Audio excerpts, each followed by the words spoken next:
Sorry sorry. देखो अभी तक क्या बताया, मैं इन शॉर्ट बता देता हूँ जल्दी से। पोल्यूशन पोल्यूशन पढ़ने वाले हैं, उससे पहले हम लोग डिटेल में सब कुछ जितना क्लाइमेट चेंज सब कुछ देख चुके हैं। स्पेशली मैं इस बात कह रहा हूँ कि ध्यान देने के लिए कि आईएनडीसी जो इंडिया ऑफिशियल किया है ना इस बार, वो याद रखना। 5 अपना डिक्लेयर किए थे मोदी जी खुद जाके ग्लासगो में 2021 में, ठीक है 2021 में किए थे शायद, ठीक। 5 किए थे, उसमें से 2 ड्रॉप कर दिए, 3 जो है वो याद रखना तुमको। एक बोले थे कि कार्बन इंटेंसिटी 45% तक कम करेंगे, तो कि 50% रिन्यूएबल एनर्जी में आना है, और नेट कार्बन न्यूट्रल होना है, नेट न्यूट्रल होना है बाय 2070, ठीक है। तो दोनों है बाय 2030। ये इस बार याद रखना अच्छे से, इफेक्ट आईएनडीसी इंडिया का याद रखना कि पिछले साल ग्लोबल स्टॉक टेक का बात हुआ है, ग्लोबल क्लास में भी बताया था, ग्लोबल स्टॉक टेक का बात हुआ है। ये हर 5 साल में रिव्यू होना है, तो हर कंट्री को अपना अपना कसम खाना था, जिसको वो लोग वेरीफाई करवाएगा, मतलब थ्रू कमिटी या फिर थ्रू एक्सपर्ट, कोई भी एक्सपर्ट हो चेक करेगा कि हाँ इंडिया जो कसम खाया था वो पूरा किया कि नहीं। तो इंडिया 5 कसम खाया था, इसमें से 2 को ड्रॉप कर दिया और बोला कि अगले 5 साल बाद हमारा ये चीज देखना कि हम ये चीज फुलफिल किए हैं कि नहीं, ठीक ना। ये वाला तो फुलफिल, हालांकि इसकी और बढ़ेगा, इसकी ओर बढ़ना है उसको। मेन यही दोनों है कि ये दोनों 45% का इंटेंसिटी रिड्यूस करना है, कार्बन इंटेंसिटी जीडीपी का, और 50% जो रहेगा रिन्यूएबल एनर्जी से प्रोड्यूस करना है। ये कसम खाया इस बार के लिए इंपॉर्टेंट है, बता रहा हूँ इसलिए ध्यान रखना।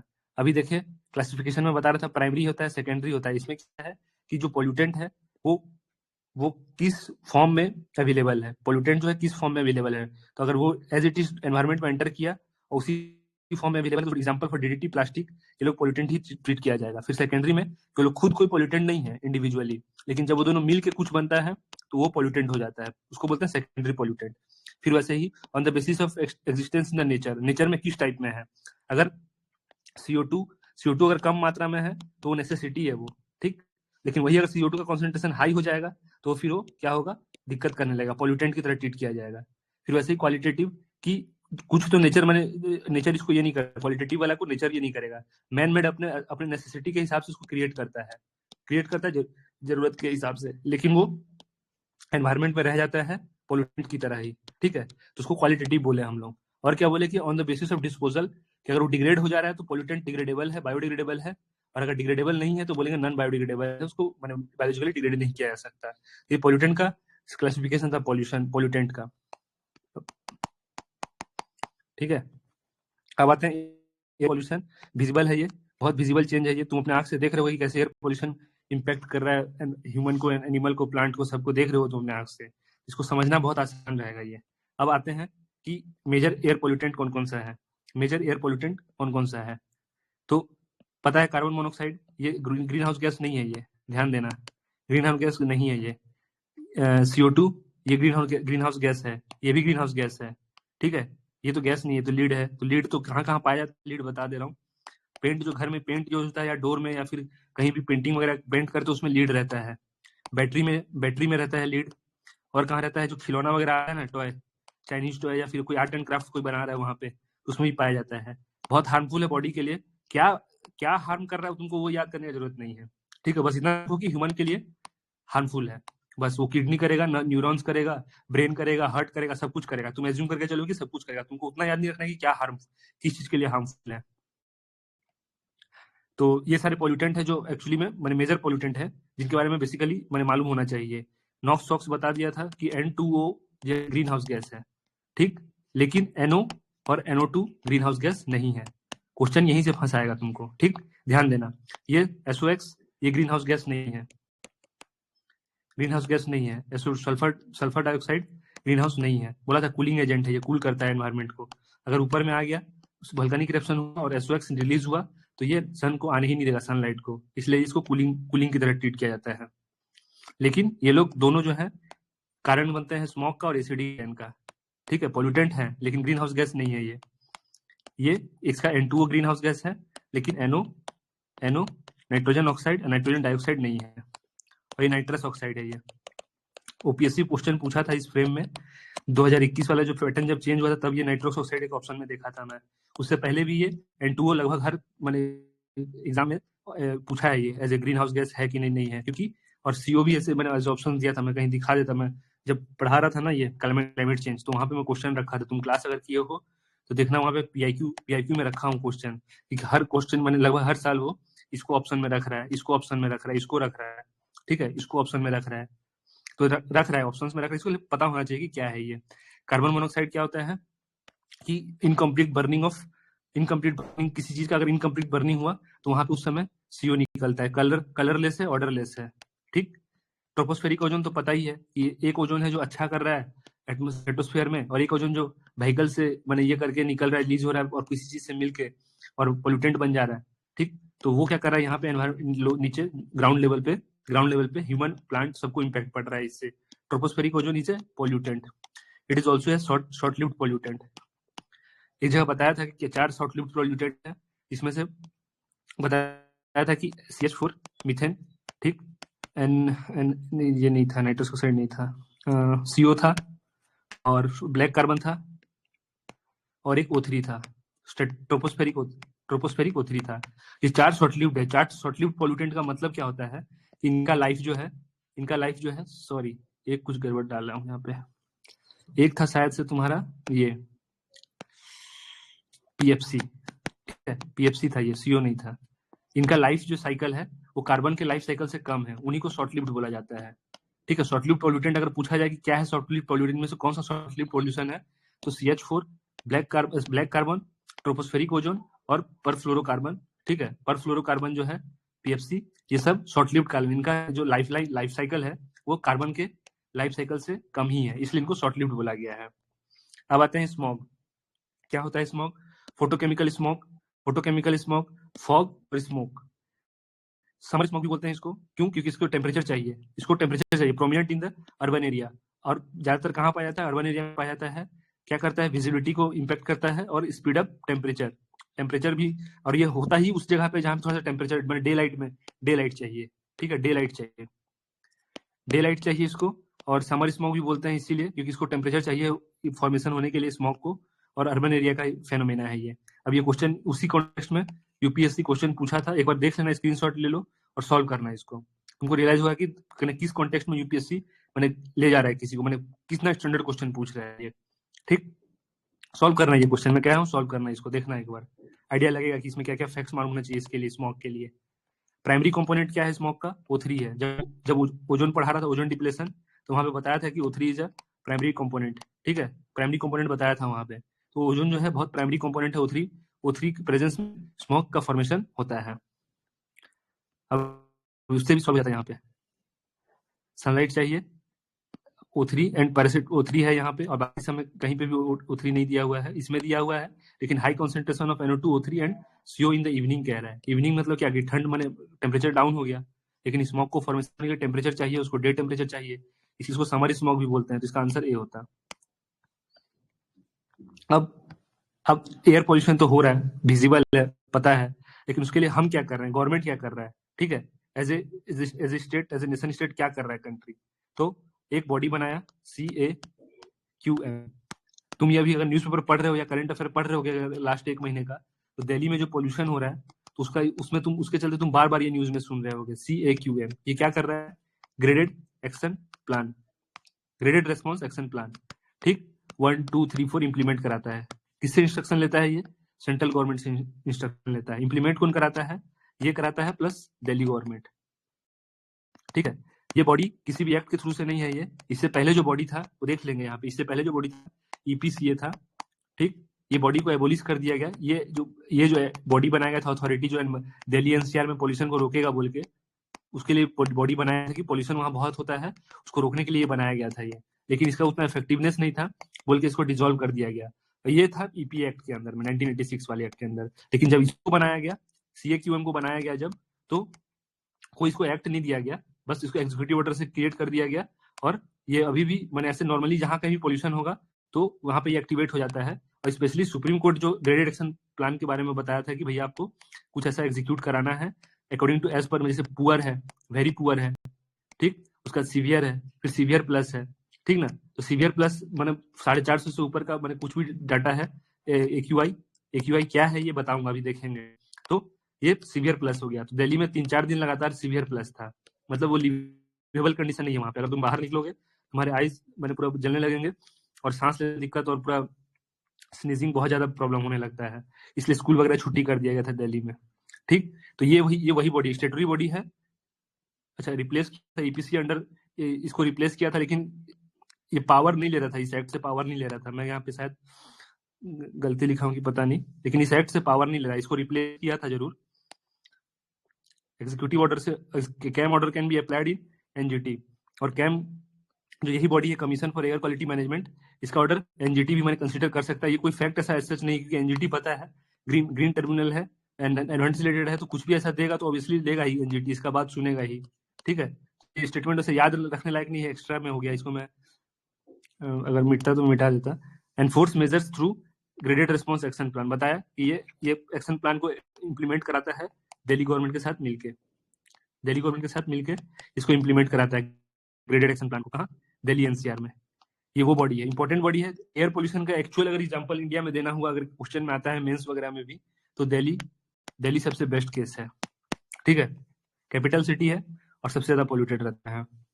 अब आते हैं नेक्स्ट, एक दूसरा इनिशिएटिव है क्यूएक्यूएम, तो एक बॉडी बना दिया जो एयर क्वालिटी को, मैंने एयर क्वालिटी अगर पोल्यूशन खराब होता है तो उसको ये करने के लिए बनाया गया कि तुम संभाल लेना माहौल। ठीक है, कुछ एक्शन प्लान करके संभाल लेना। ये न्यूज़पेपर में हर दिन, मैंने हर तीसरे चौथे दिन, हर दिन आ रहा था, लगभग हर दिन आ रहा था। ये पिछले एक महीने नवंबर में, जैसे नवंबर एंटर किए हैं 10-11 नवंबर से डेली आ रहा था न्यूज में। ये नेशनल क्लीन एयर प्रोग्राम 2019 में लाया गया for reduction of 40% particulate matter.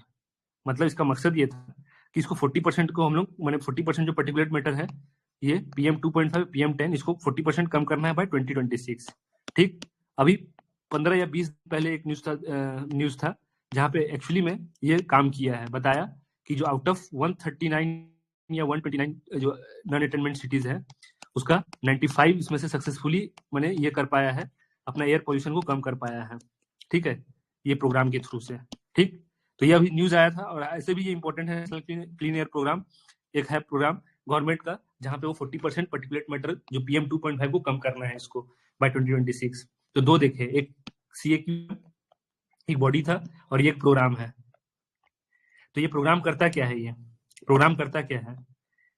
In identified non attainment cities, जो बता रहा था मैं, कि नॉन अटेनमेंट सिटीज होते हैं वो cities which are not meeting standard of NAAQS। कोई भी सिटीज जो एक स्टैंडर्ड मीट नहीं कर रहे हैं, किसका? इसका, ये इस पैरामीटर का अगर स्टैंडर्ड मीट नहीं कर रहा है तो उनको नॉन अटेनमेंट सिटीज बोला जाता है। और ये नेशनल क्लीन एयर प्रोग्राम उसी में इंप्लीमेंट होता है, इसमें इंप्लीमेंट होगा फॉर कंसेक्यूटिव 5 ईयर। अगर 5 साल तक लगातार ये स्टैंडर्ड फॉलो नहीं किया कोई सिटी, तो वहां पे इंप्लीमेंट हो जाएगा। तो एट करेंट शायद 139 सिटीज थे शायद। ठीक है, यहाँ कहीं लिखा होगा, पेपर में आया था ऐसे 139 सिटीज को अभी रखा गया है जो लगातार 5 साल स्टैंडर्ड को फुलफिल नहीं कर पाए, तो उनको डाल दिया गया इस कैटेगरी में। इसमें से 95 सिटीज अच्छा किए हैं, पिछले 15-20 दिन पहले न्यूज में था, करंट अफेयर में था। तो उस लिहाज से भी अगर आता है तुम्हारे पास पॉल्यूशन का क्वेश्चन अगर मेंस में भी, तो टैकल कर लेना यहीं से, कि स्टार्ट ही करना कि in recent report of national clean air program, वहां पे मेंशन किया हुआ है कि 95 सिटीज मैंने बहुत अच्छा इंप्रूवमेंट किया एयर क्वालिटी में। ठीक है, स्टार्ट करना उसी से, इंट्रो दे देना, हो गया तुम्हारा काम। तो ये हो गया तुम्हारा, दो चीज देखे अभी, CAQM, national clean air program. अब ये जो बात कर रहा हूँ कि ये जो स्टैंडर्ड, कौन सा standard? National ambient air quality standard. ठीक, इस स्टैंडर्ड को अगर 5 साल लगातार मीट नहीं किया कोई सिटी, तो सिटी को क्यों सा दर्जा मिलेगा? नॉन अटेनमेंट सिटीज का। और ये नॉन अटेनमेंट सिटीज कहाँ जाएगा? NACAP, national clean air program, national clean air program में चले जाएगा ये। ठीक, प्रोग्राम के अंदर आ जाएगा। अब इसके बाद इसको गवर्नमेंट इस पे ध्यान देगा, ये जिस सिटी नॉन अटेनमेंट सिटीज हो गया है, तो कैटेगराइजेशन है। तो ऐसा सिटीज का क्वेश्चन बनेगा, पॉसिबिलिटी है कि नॉन अटेनमेंट सिटीज किसको बोलते हैं?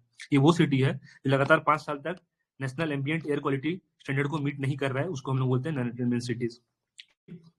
अब ये क्या पैरामीटर है जो नेशनल एम्बिएंट एयर क्वालिटी ऐसा क्या रखेगा जो हम लोग को मालूम चलेगा कि हाँ ये पैरामीटर कौन सा पैरामीटर है? तो ये पैरामीटर ये 12 पोल्यूटेंट को काउंट करता है। कौन काउंट करता है? CPCB। ठीक है, CPCB central pollution control board, इसको 12 पोल्यूटेंट को रखा है। बोला है कि ये 12 पोल्यूटेंट अगर कंट्रोल में नहीं है, ठीक, लगातार 5 साल तक फॉलोइंग सिटीज में, तो उसको हम लोग नॉन अटेनमेंट सिटीज बोलेंगे। अगर वो नॉन अटेनमेंट सिटीज बन गया है तो उसको हम कहाँ भेजेंगे? नेशनल क्लीन एयर प्रोग्राम के तहत उसको हम लोग ट्रीट करेंगे और उस पर एक्शन करेंगे। ठीक, तो 12 पोल्यूटेंट क्या है? ये 12 पोल्यूटेंट है।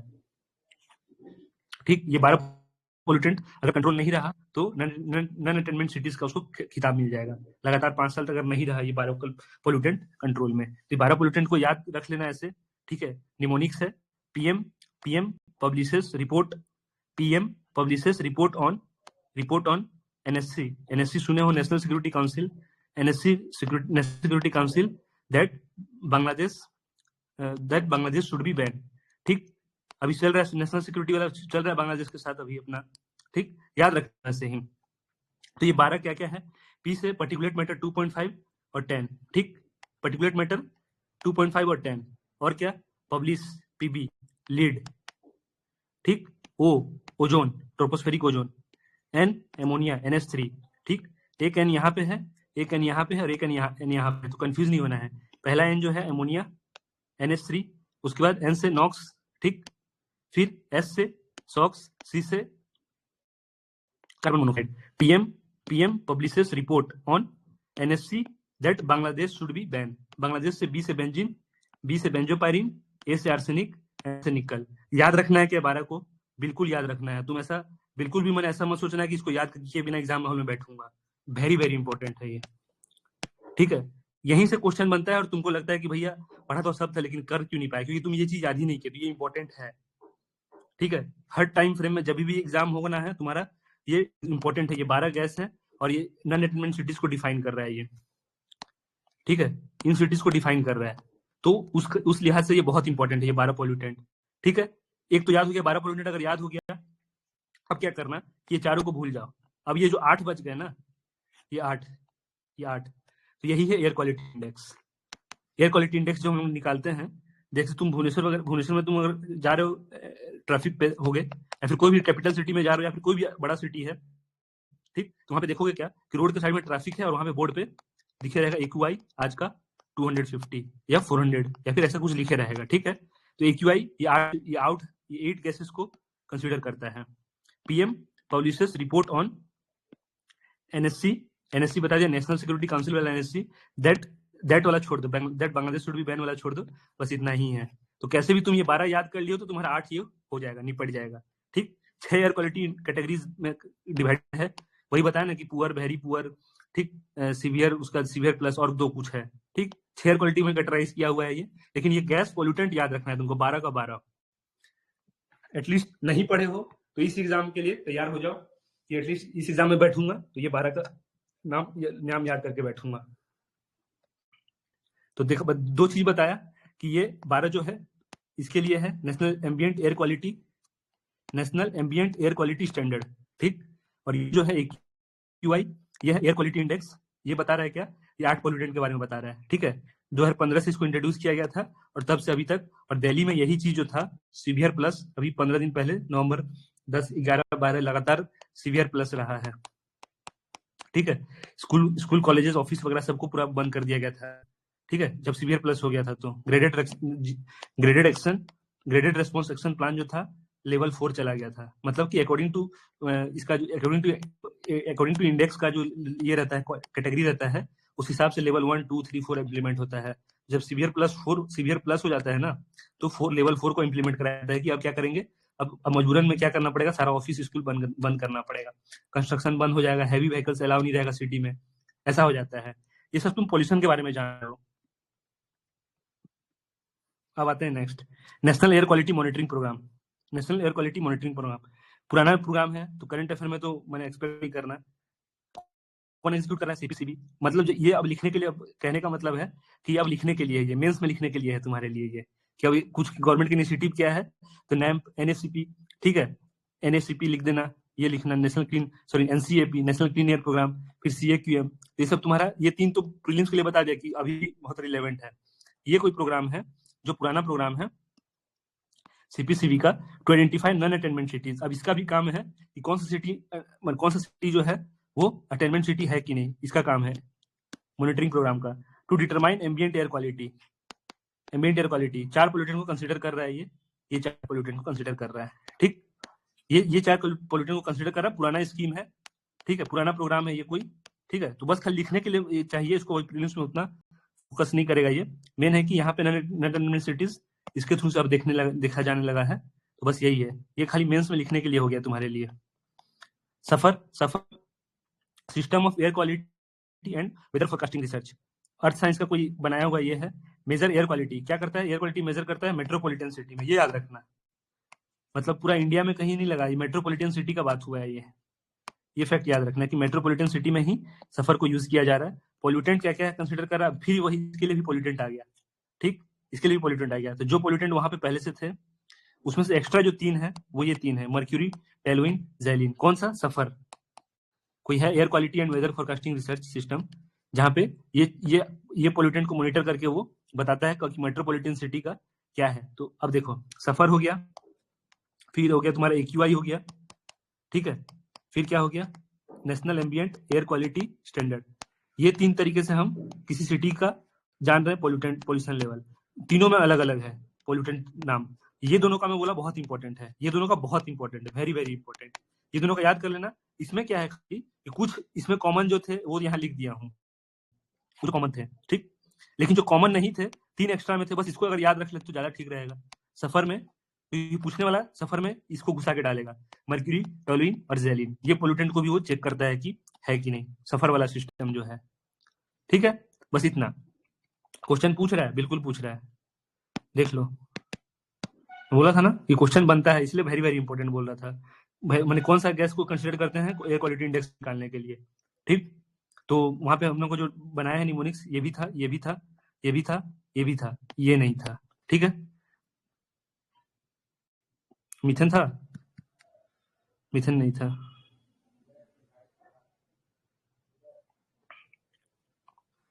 तो कार्बन मोनोऑक्साइड था, डाइऑक्साइड था, CO2 नहीं था, सॉरी, CO2 नहीं था, CO2 नहीं था, सॉरी, CO2 नहीं था, और ये नहीं था, मीथेन नहीं था। ये तीनों था, 2, 3, 4, ये बी, ठीक। तो ये PYQ पूछ चुका है, UPSC पूछ चुका है, और पॉल्यूशन रिलेवेंट रहेगा हमेशा, और एग्जामिनर की आंख में चुभते रहेगा ये कि इसको डाल दूं क्या, इसको दूं क्या, और दे ही देगा वो। इस बार हो सकता है दे ही दे, याद करके जाना, 8 का 8, 12 का 12। और आता है method to control emission. Method to, इसको कंट्रोल कैसे करेंगे, इमिशन को कंट्रोल करने का तरीका क्या है। अब ये क्लास 12 NCERT में ये सारा फैक्ट लिखा हुआ है कि इलेक्ट्रोस्टैटिक प्रेसिपिटेटर। अब कितना डिटेल में जाना है, मैं कहूँगा कि बस आइडिया रखो कि इंडस्ट्री में जो पोल्यूशन वगैरह निकलता है ना, तो वहां पे ये उसी इंडस्ट्री का या तो मैंने माउथ पे या फिर नीचे मैंने चिमनी जो होता है वहां पे फिटेड रहता है। ये प्रेसिपिटेटर क्या करता क्या है, पर्टिकुलेट मैटर को, गैस को आयोनाइज करता है विथ नेगेटिव चार्जेस। इससे होगा क्या, न्यूट्रलाइज हो जाएगा और दब के रहेगा नीचे उसी प्लांट के पास। फिर वो जो फ्लाइंग एस जो होता है उसको फिर ट्रक में लोड करके, इसको गवर्नमेंट इसके लिए भी इस फ्लाइंग एस जो जिसको ये लोग कंट्रोल कर रहा है, PM.5, 2 और PM10 को कंट्रोल जो कर रहा है, वो फिर धीरे धीरे होता क्या है ना, चिमनी से जब धुआं निकलता है ना, स्मोक, तो स्मोक तो चले जाएगा ऊपर, लेकिन ये PM2.5 और PM10 जो डस्ट है, ये क्या होता है, अल्टीमेटली जाएगा और फिर धीरे धीरे जाके कहीं प्लांट पे, सिटी में जाके फॉल कर जाता है। इसके लिए गवर्नमेंट क्या बोला है कि भैया तुम अपने प्लांट में इसको हमेशा इंप्लीमेंट करा के रखो। क्या करेगा ये, जो भी उड़ते रहेगा PM2.5 उसको ये न्यूट्रलाइज करके अपने पास रख लेगा, फिर यहाँ से एक्सट्रैक्ट करके इसको डंप करेगा कहीं ग्राउंड में, फिलिंग लैंड में, माइनिंग लैंड, जो माइनिंग वैकेंट माइनिंग लैंड है वहां पे डंप करेगा। तो एक तरीका है कि जो पॉल्यूटेंट PM2.5 PM10 को कंट्रोल करने का, एक तरीका ये हो गया। फिर क्या है, स्क्रबर भी इसी के तरीका है, वेट स्क्रबर, ड्राई स्क्रबर। ये क्या करता है, SO2 PM after passing exhaust gas through liquid solution. कैसे हो रहा है, छोड़ दो, रिमूव क्या कर रहा है, SO2 PM, ठीक। ड्राई, वेट बोला मतलब कुछ मैंने लिक्विड चीज से पास करा रहे होंगे, वहां पे उसको डिसॉल्व कर दे रहा है या तो न्यूट्रलाइज कर दे रहा है, ठीक। वेट स्क्रबर तरीका क्या है, ये पॉल्यूशन को, जो पॉल्यूटेंट है उसको होल्ड करने का, ऐसा कर लो कि न्यूट्रलाइज कर रहा है या तो उसको डिसॉल्व कर दे रहा है अपने साथ। कौन, स्क्रबर एक वेट होता है, एक ड्राई होता है। यूज ड्राई सॉर्बेंट, अब ये क्या कर रहा है, ड्राई, ये कुछ एक सॉर्बेंट यूज कर रहा है, like lime and neutralize pollutant. कौन सा पॉल्यूटेंट को, SO2 PM, जो PM माने पार्टिकुलेट मैटर, उनको न्यूट्रलाइज कर रहा है। दो टेक्निक देखे, ये सब 12th के NCERT में है, बायोलॉजी जिसका था उसको पता होगा, 12th के NCERT में था ये। अब आते हैं, if scrubber use primarily for removing sulphur, अगर सिर्फ सल्फर के लिए यूज होता है तो उसको हम लोग अलग नाम से भी ट्रीट करते हैं, फ्यूल गैस डिसल्फराइजेशन, ठीक है। फ्लू गैस जो गैस ऊपर मैंने मीट हो रहा था उसको डिसल्फराइज कर रहा है कौन, स्क्रबर। ठीक है, यहाँ पे तुमने क्या बताया कि स्क्रबर यूज होता है SO2 को भी हटाने के लिए और पार्टिकुलेट मैटर को भी हटाने के लिए, लेकिन सिर्फ अगर सल्फर को हटाने के लिए यूज हो रहा होगा तो उसको हम लोग फ्लू गैस डिसल्फरेशन बोलते हैं। मतलब कि नाम बस दिया गया है, काम वही है, स्क्रबर ही कर रहा है, बस खाली सल्फर को अगर हटाएगा तो हमने उसको नाम दे दिए फ्लू गैस डिसल्फराइजेशन। बस दो टेक्निक देखे। तीसरा कैटालिटिक कन्वर्टर, ये मोटर व्हीकल में यूज होता है। तुम्हारे जो बाइक वगैरह है, कार वगैरह है, उसका जो साइलेंसर है, तो वहां पे जो एग्जॉस्ट है, जो उसका साइलेंसर, वो क्या करता है कि इंजन के पास जो भी एग्जॉस्ट हो रहा होगा, तो वहां पे ये थोड़ा एक्सपेंसिव मेटल होता है जो पोल्यूटेंट को वहीं पे सुप्रेस कर देता है। प्लेटिनियम, पैलेडियम और रोडियम का बना हुआ रहता है catalyst, not use in lead petrol because lead inactivated catalyst.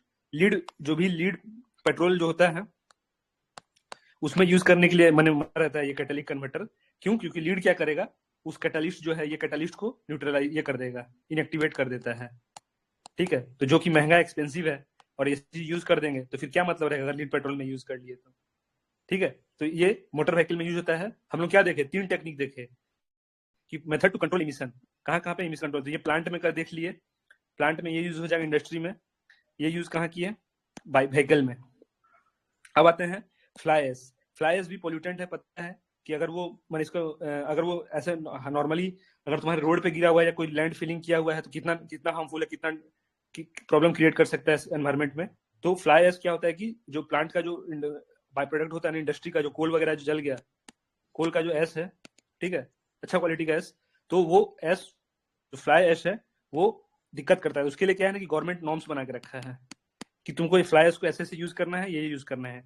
अब इसके में यूज क्या मैंने रहता क्या है फ्लाई एश में, तो बहुत कुछ रहता होगा। ठीक है, ऑक्साइड ऑफ ये 3 चीज, हैवी मेटल, ये सब। ठीक, यूज टू, अभी इसका यूसेज देख लो, ये बहुत इंपॉर्टेंट है कि जब हम पढ़ रहे हैं कि फ्लाई एश पोल्यूटेंट है तो हम लोग क्या दिमाग में ब्रेन में आएगा कि नेगेटिव ही होता होगा, लेकिन नहीं, कुछ इसका अच्छा बात भी है कि अगर तुम एग्रीकल्चर फील्ड में अगर ये कर दोगे तो क्रॉप यील्ड बढ़ा देता है ये। ठीक है, डिस्पाइट कि ये पोल्यूटेंट है, लेकिन कुछ पॉजिटिव बात इसका ये है कि क्रॉप यील्ड बढ़ाता है, इसका वाटर रिटेंशन कैपेसिटी हाई रहता है फ्लाई एश का। ठीक है, मैंने वाटर को अपने पास स्टोर करके रखता है बहुत देर तक। और क्या, रिक्लेमेशन ऑफ वेटलैंड को अगर रिक्लेम करना है तो वहां पे भी इसको यूज किया जाता है। ठीक, यूज इन सीमेंट इंडस्ट्री, अब सीमेंट इंडस्ट्री में मैंने यूज किया जा रहा है इसको। ठीक है, गवर्नमेंट का भी नॉर्म्स है कि तुम अपना जो फ्लाई एश है उसको एटलीस्ट इतना परसेंट इंडस्ट्री सीमेंट इंडस्ट्री में भेजो। ठीक, obligation on industry for the 100% utilization of within 3 year. अब इंडस्ट्री के ऊपर क्या है, ऑब्लिगेशन है कि भैया तुम सिर्फ कोल जला लिए, सामान बना लिए और बेच लिए, तुम्हारा जिम्मेदारी नहीं है।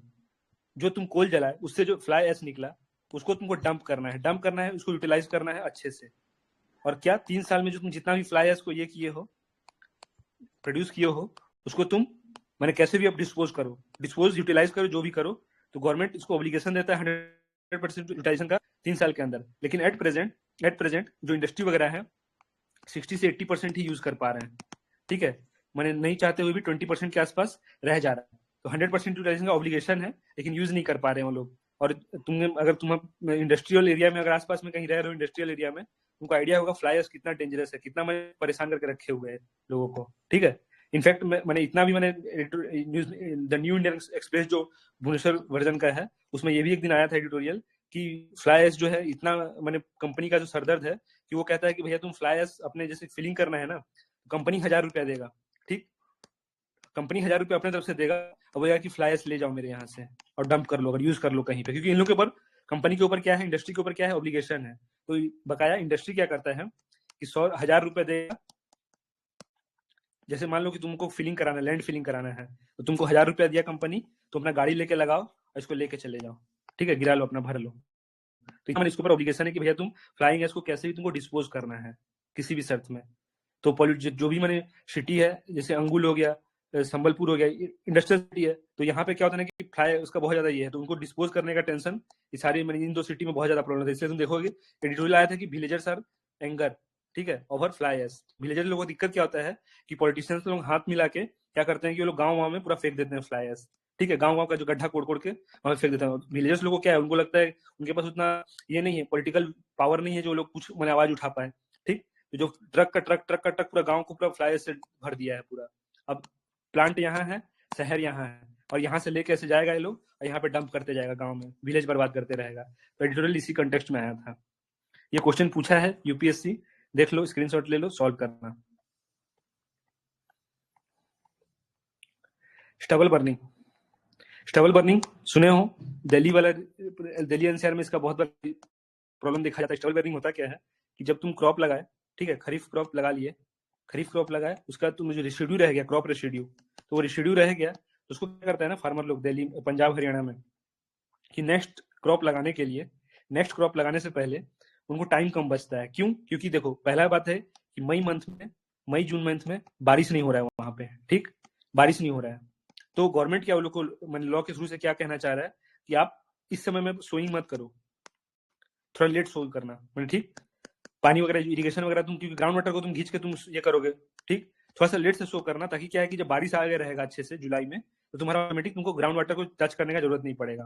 तो गवर्नमेंट यहाँ पे एक तरह से पुश कर रहा है लोग को कि तुम थोड़ा लेट से ये करो। अब यहाँ पे क्या है कि ये लोग के हाथ में अक्टूबर तक ही टाइम है, अक्टूबर तक ये लोग अगर फसल नहीं काट के उगाया तो दूसरा फिर नवंबर से ये लोग को लगाना क्या है, फिर अगला फसल लगा देना है, उसके लिए फील्ड खाली रहेगा तब ना। तो एक तो गवर्नमेंट इधर बोल रहा है कि तुम इधर टाइम पीरियड इधर कम करवा रहा है, इनके पास टाइम कम बचता है, जो गैप है ना बहुत कम बचता है कि तुम रेसिड्यू को तुम हटाओ पहले और फिर वहां पे और नेक्स्ट जो राबी क्रॉप है उसको लगाओ, ठीक। तो क्या होता है कि ये लोग हड़बड़ी में, इनके पास जो कि बहुत किसान के पास पैसा नहीं है, मशीन रहता तो मशीन से लोग उखाड़ लेता, ठीक है, ट्रैक्टर चला लेता, लेकिन इनके पास टाइम नहीं है प्लस पैसा भी नहीं है, तो ये लोग क्या करता है कि उसी के ऊपर पराली जो है, जो तुम्हारा पैडी का जो रेसिड्यू है उसको छीट देता है उस पे खेत में और माचिस मार देता है। उससे क्या होता है कि पूरा जल जाता है, ये पूरा जल गया, फील्ड जल गया, और जो ऐस रहा जमीन में रह गया, तो इससे क्या होता है कि मैंने लैंड भी थोड़ा सा ये रहता है, क्या बोलते हैं, एक्टिवेटेड बोलो कि थोड़ा सा हेल्प करता है लैंड को सॉइलिटेशन करने में, तो ये लोग उस चक्कर में जला देता है। अब जैसे ये लोग जलाता है, हवा कहाँ जाता है उड़ के, दिल्ली एनसीआर तरफ, नोएडा, यूपी तरफ जाता है। अब यहाँ पे क्या है कि लैंड लॉक्ड है ये, अब ये हवा पूरा लॉक है, अब यहाँ पे तो पहुंच तो गया ये, अब यहाँ से बाहर पे जाएगा कहाँ, यहीं पे पूरा एकदम गैस चैम्बर बन के रह जाता है दिल्ली। तो stubble burning one of main reason है। सुप्रीम कोर्ट ने एक्सेप्ट किया था कि 30% जो पोल्यूशन है दिल्ली में वो स्टबल बर्निंग की वजह से है, ठीक है। ऐसे तो बोला जा रहा था कि दिल्ली गवर्नमेंट बता रहा था कि 80% पोल्यूशन स्टबल बर्निंग की वजह से है, लेकिन सुप्रीम कोर्ट अपना इसका एक्सपर्ट टीम लगाया, बोला कि 30% के अराउंड स्टबल बर्निंग की वजह से पोल्यूशन हो रहा है, बाकी सब दिल्ली खुद का अपना ये है, जिम्मेदार है, ठीक है। स्टबल बर्निंग का आइडिया पता चल गया, setting fire to crop residue in order to prepare field और सोइंग नेक्स्ट क्रॉप। कोई भी मैंने नेक्स्ट क्रॉप लगाने के चक्कर में ये लोग क्या करते हैं, फील्ड को ही आग लगा देते हैं जो रेसिड्यू बचा हुआ रहता है उसके ऊपर। सॉल्यूशन क्या है, ये मशीन यूज करो, ये यूज करो, इसको यूज करके तुम अब हैप्पी सीडर मशीन यूज करके तुम स्टबल बर्निंग का प्रॉब्लम को सॉल्व कर सकते हो। Uproot stubble and drill wheat seed, मैंने जो स्टबल एक तरफ से क्या करेगा मशीन, अगर तुम यूट्यूब में सर्च मारोगे देखोगे कि जो ऐसे रेसिड्यू बचा हुआ है जो मिट्टी में, तो क्या करता है आगे से उखाड़ते जाता है और वहां पे पीछे से उस पर सीड्स गिराते जाता है वीट का, ठीक है। पेडी का है ये, पेडी खरीफ क्रॉप है पेडी, उड़ीसा में पेडी कल्टीवेशन बहुत हैवी होता है, ठीक है। खरीफ है तो खरीफ, रबी में जब आया, रबी का टाइम आया तो वीट लगता है, वीट होता है रबी क्रॉप, ठीक। तो उस समय क्या करता है, इसको उखाड़ते जाता है और वीट का सीड डालते जाता है, उसको हैप्पी सीडर बोलते हैं। फिर पूसा बायोडिकम्पोजर, इसको तुम स्प्रिंकल कर दो, वो ऑटोमेटिक उसको पिघला देगा, एंजाइम जो है उसको डिसॉल्व कर देगा मिट्टी में उस रेसिड्यू को, उससे क्या होगा कि फर्टिलाइजर का भी काम कर गया ये, ठीक है, पूसा बायोडिकम्पोजर। लेकिन ये सब देखो, ये तो पहला बात कि हैप्पी सीडर मशीन जो मार्जिनल फार्मर हो कहाँ से इसको इस्तेमाल कर पाएगा, ठीक। अब इसका प्रॉब्लम क्या है कि टाइम टेकिंग है, तुम डाल दिए थोड़ी ना डिकम्पोज हो जाएगा साथ ही साथ, उसको टाइम लगेगा। अब दिक्कत ये है कि किसान के पास टाइम नहीं रहता हाथ में, ठीक है। एक तो इधर मई जून के कारण बारिश नहीं हो रहा है, तो गवर्नमेंट उसको बोला है कि तुम जुलाई में शो करो, ताकि जुलाई में इरिगेशन का जरूरत नहीं पड़ेगा, तुम पानी तुमको ऑटोमेटिक रेन वाटर को तुम यूज कर लेना। लेकिन वो चीज प्रॉब्लम है, इधर टाइम कम पड़ रहा है बोल के, ये टाइम टेकिंग है और ये पैसा वाला है, तो बोल के सोल्यूशन अच्छे से इंप्लीमेंट नहीं हो पा रहा है। इस बार भी स्टबल बर्निंग बहुत बड़ा कारण था, और हेडलाइन भी बना था इंडियन एक्सप्रेस में कि स्टबल बर्निंग जो है, इसरो अपना ये लॉन्च ये बनाया है, कुछ है देख रहा है सैटेलाइट से कि कहाँ कहाँ पे, सुप्रीम कोर्ट ऑर्डर दिया इसरो को कि तुम स्टबल बर्निंग को ट्रैक करो और जो जिम्मेदार है उनको ये करो, बताओ गवर्नमेंट को बताओ कि ये लोग रेस्पॉन्सिबल हैं।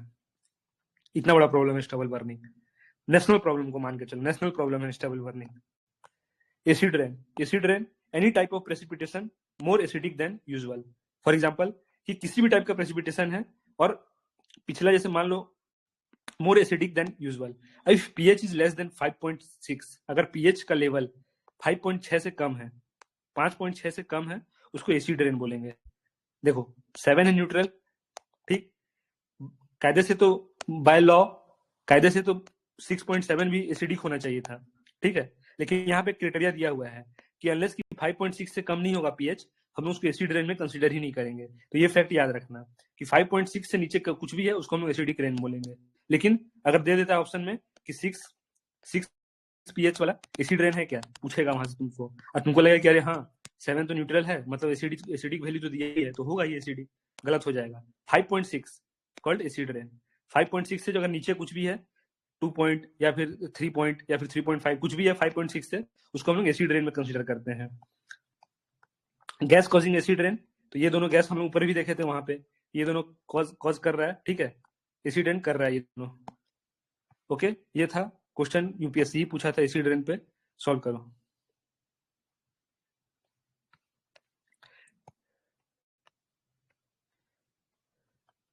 ये है कॉजिंग एसिड रेन, ये दोनों मेन कंपोनेंट है जो एसिड रेन करा रहा है।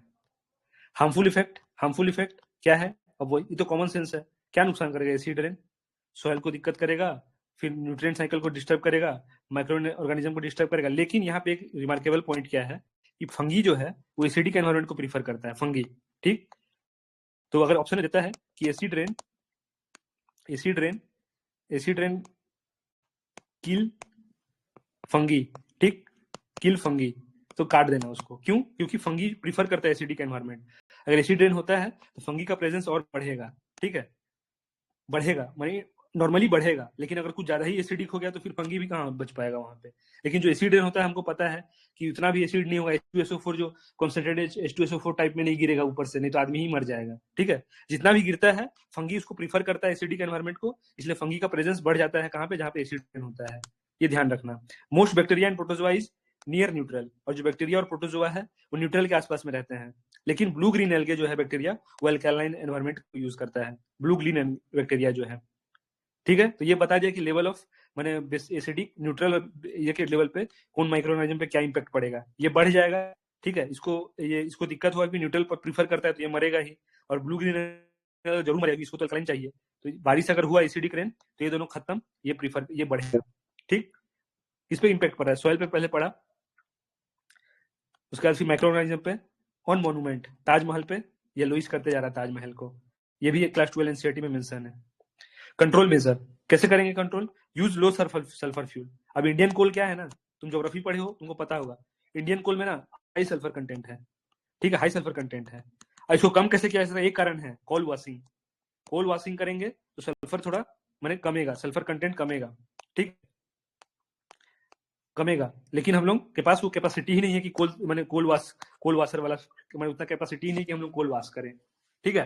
तो ये है कि कंट्रोल कैसे करेंगे एसिड रेन को, कि लो सल्फर कोल को यूज करेंगे, तो क्या होगा कि जो प्लांट से इमिशन इमिट होगा नॉक्स और सॉक्स, ठीक, तो उसमें सल्फर कम रहेगा, तो वो डायरेक्टली सिर्फ ये वाला नाइट्रिक वाला बन पाएगा, ये कहाँ गया, सिर्फ ये वाला बन पाएगा, ये वाला नहीं बन पाएगा, ठीक है, ये ज्यादा खतरनाक होता है, ये वाला बन पाएगा, तो क्या होगा कि एसिडिक रेन का जो इंटेंसिटी है कमेगा इन जनरल केस। तो कंट्रोल हो रहा है ना, तो कंट्रोल करने के लिए कह रहे हैं कि हम लोग जो कोल है उसमें लो सल्फर वाला फ्यूल यूज करेंगे, तब जाके हमारा कंट्रोल होगा एसिड रेन। अब आते हैं एयर का खत्म हो गया, अब आते हैं वाटर पोल्यूशन अब एक कीवर्ड है, ठीक। अब ये कीवर्ड कितना इंपॉर्टेंट है मैं भी नहीं जानता, लेकिन जैसे कि लक्ष्मीकांत में एक वर्ड इंपॉर्टेंट है, वैसे शंकर आईएएस भी बहुत वेरी इंपॉर्टेंट है, तो वहां पे ये कीवर्ड मेंशन था, तो मैं देखा तो मैं लिख दिया कि process of decomposition of organic matter in water bye organism using oxygen. मैंने एक प्रोसेस है ऑर्गेनिक मैटर को डिकम्पोज करने का पानी में माइक्रो ऑर्गेनिज्म के थ्रू से यूजिंग ऑक्सीजन। मैंने माइक्रो ऑर्गेनिज्म क्या करता है, ऑक्सीजन यूज करके ऑर्गेनिक मैटर को डिकम्पोज करेगा, ठीक, तो उसको बोलते हैं प्यूट्रेसिबिलिटी। कैसे भी प्रोनाउंस करना है कर लो तुम, लेकिन ये कीवर्ड है, ध्यान रखना कि ये कीवर्ड अगर देता है ऑप्शंस में, एक ऑप्शंस में कि कैन माइक्रोऑर्गेनिज्म प्रमोट प्यूट्रेसिबिलिटी, तो हाँ मारना कि माइक्रोऑर्गेनिज्म क्या करता है, डिकम्पोजिशन करता है और ऑक्सीजन के प्रेजेंस में डिकम्पोज कर देगा।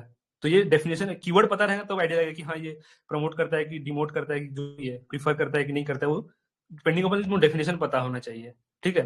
प्यूट्रेसिबिलिटी का मतलब यही है कि डिकम्पोज करना। अब आते हैं यूजिंग ऑक्सीजन, बात आया कि माइक्रोऑर्गेनिज्म ऑक्सीजन यूज कर रहा है, ठीक है, माइक्रो ऑर्गेनिज्म ऑक्सीजन यूज कर रहा है। तो कैसा ऑक्सीजन यूज कर रहा है? एक होता है कि dissolve oxygen in water, biological oxygen demand और केमिकल ऑक्सीजन डिमांड। तो depending on oxygen 3 case create हुआ, ठीक। माइक्रोऑर्गेनिज्म ऑक्सीजन यूज करके क्या कर रहा है? डिकम्पोज कर रहा है। तो जब अब डिजॉल्व ऑक्सीजन का क्या है ये वाटर में सीन कि higher waste leads to increase rate of decomposition. अगर वाटर में पोल्यूटेंट ज्यादा है, वेस्ट ज्यादा है, तो क्या होगा कि increase the rate of decomposition, increase O2 consumption. क्यों? किसको चाहिए? क्यों मैंने ज्यादा चाहिए डिजॉल्व ऑक्सीजन? ऑक्सीजन क्यों ज्यादा चाहिए यहाँ पे? क्योंकि माइक्रो ऑर्गेनिज्म को डिकम्पोज करना है ना, उसको ऑक्सीजन चाहिए। ऑक्सीजन चाहिए, क्यों चाहिए? क्योंकि उसको एनर्जी चाहिए, वो एनर्जी मिलेगा तब तो डिकम्पोज करेगा ना, ठीक। अगर वेस्ट आ चुका है ऑलरेडी, अगर वेस्ट आ चुका है पानी में, माइक्रो ऑर्गेनिज्म पहले से था, ठीक। अब ये क्या करेगा? फट से इसको डिकम्पोज करने के लिए ऑक्सीजन यूज करने लगेगा। वाटर में जो ऑक्सीजन है उसको यूज करने लगेगा, ठीक। तो क्या करता है वो? इनडायरेक्टली डिजॉल्व ऑक्सीजन को कमा देता है। जो भी ऑक्सीजन है वाटर में उसको कमा देगा। तो dissolve oxygen in water decreases if higher, माने वाटर अगर पोल्यूटेंट है तो डिजॉल्व ऑक्सीजन कम जाता है वाटर का। ये चीज ध्यान रखना। ये ओपीएससी प्रीलिम्स का यहाँ पे नहीं देखा हूं मैं, इसके ऊपर पूछा है, ये सब पूछते रहता है ओपीएससी, ठीक है। ये पूछेगा, डिजॉल्व ऑक्सीजन पूछेगा। एक सेकंड।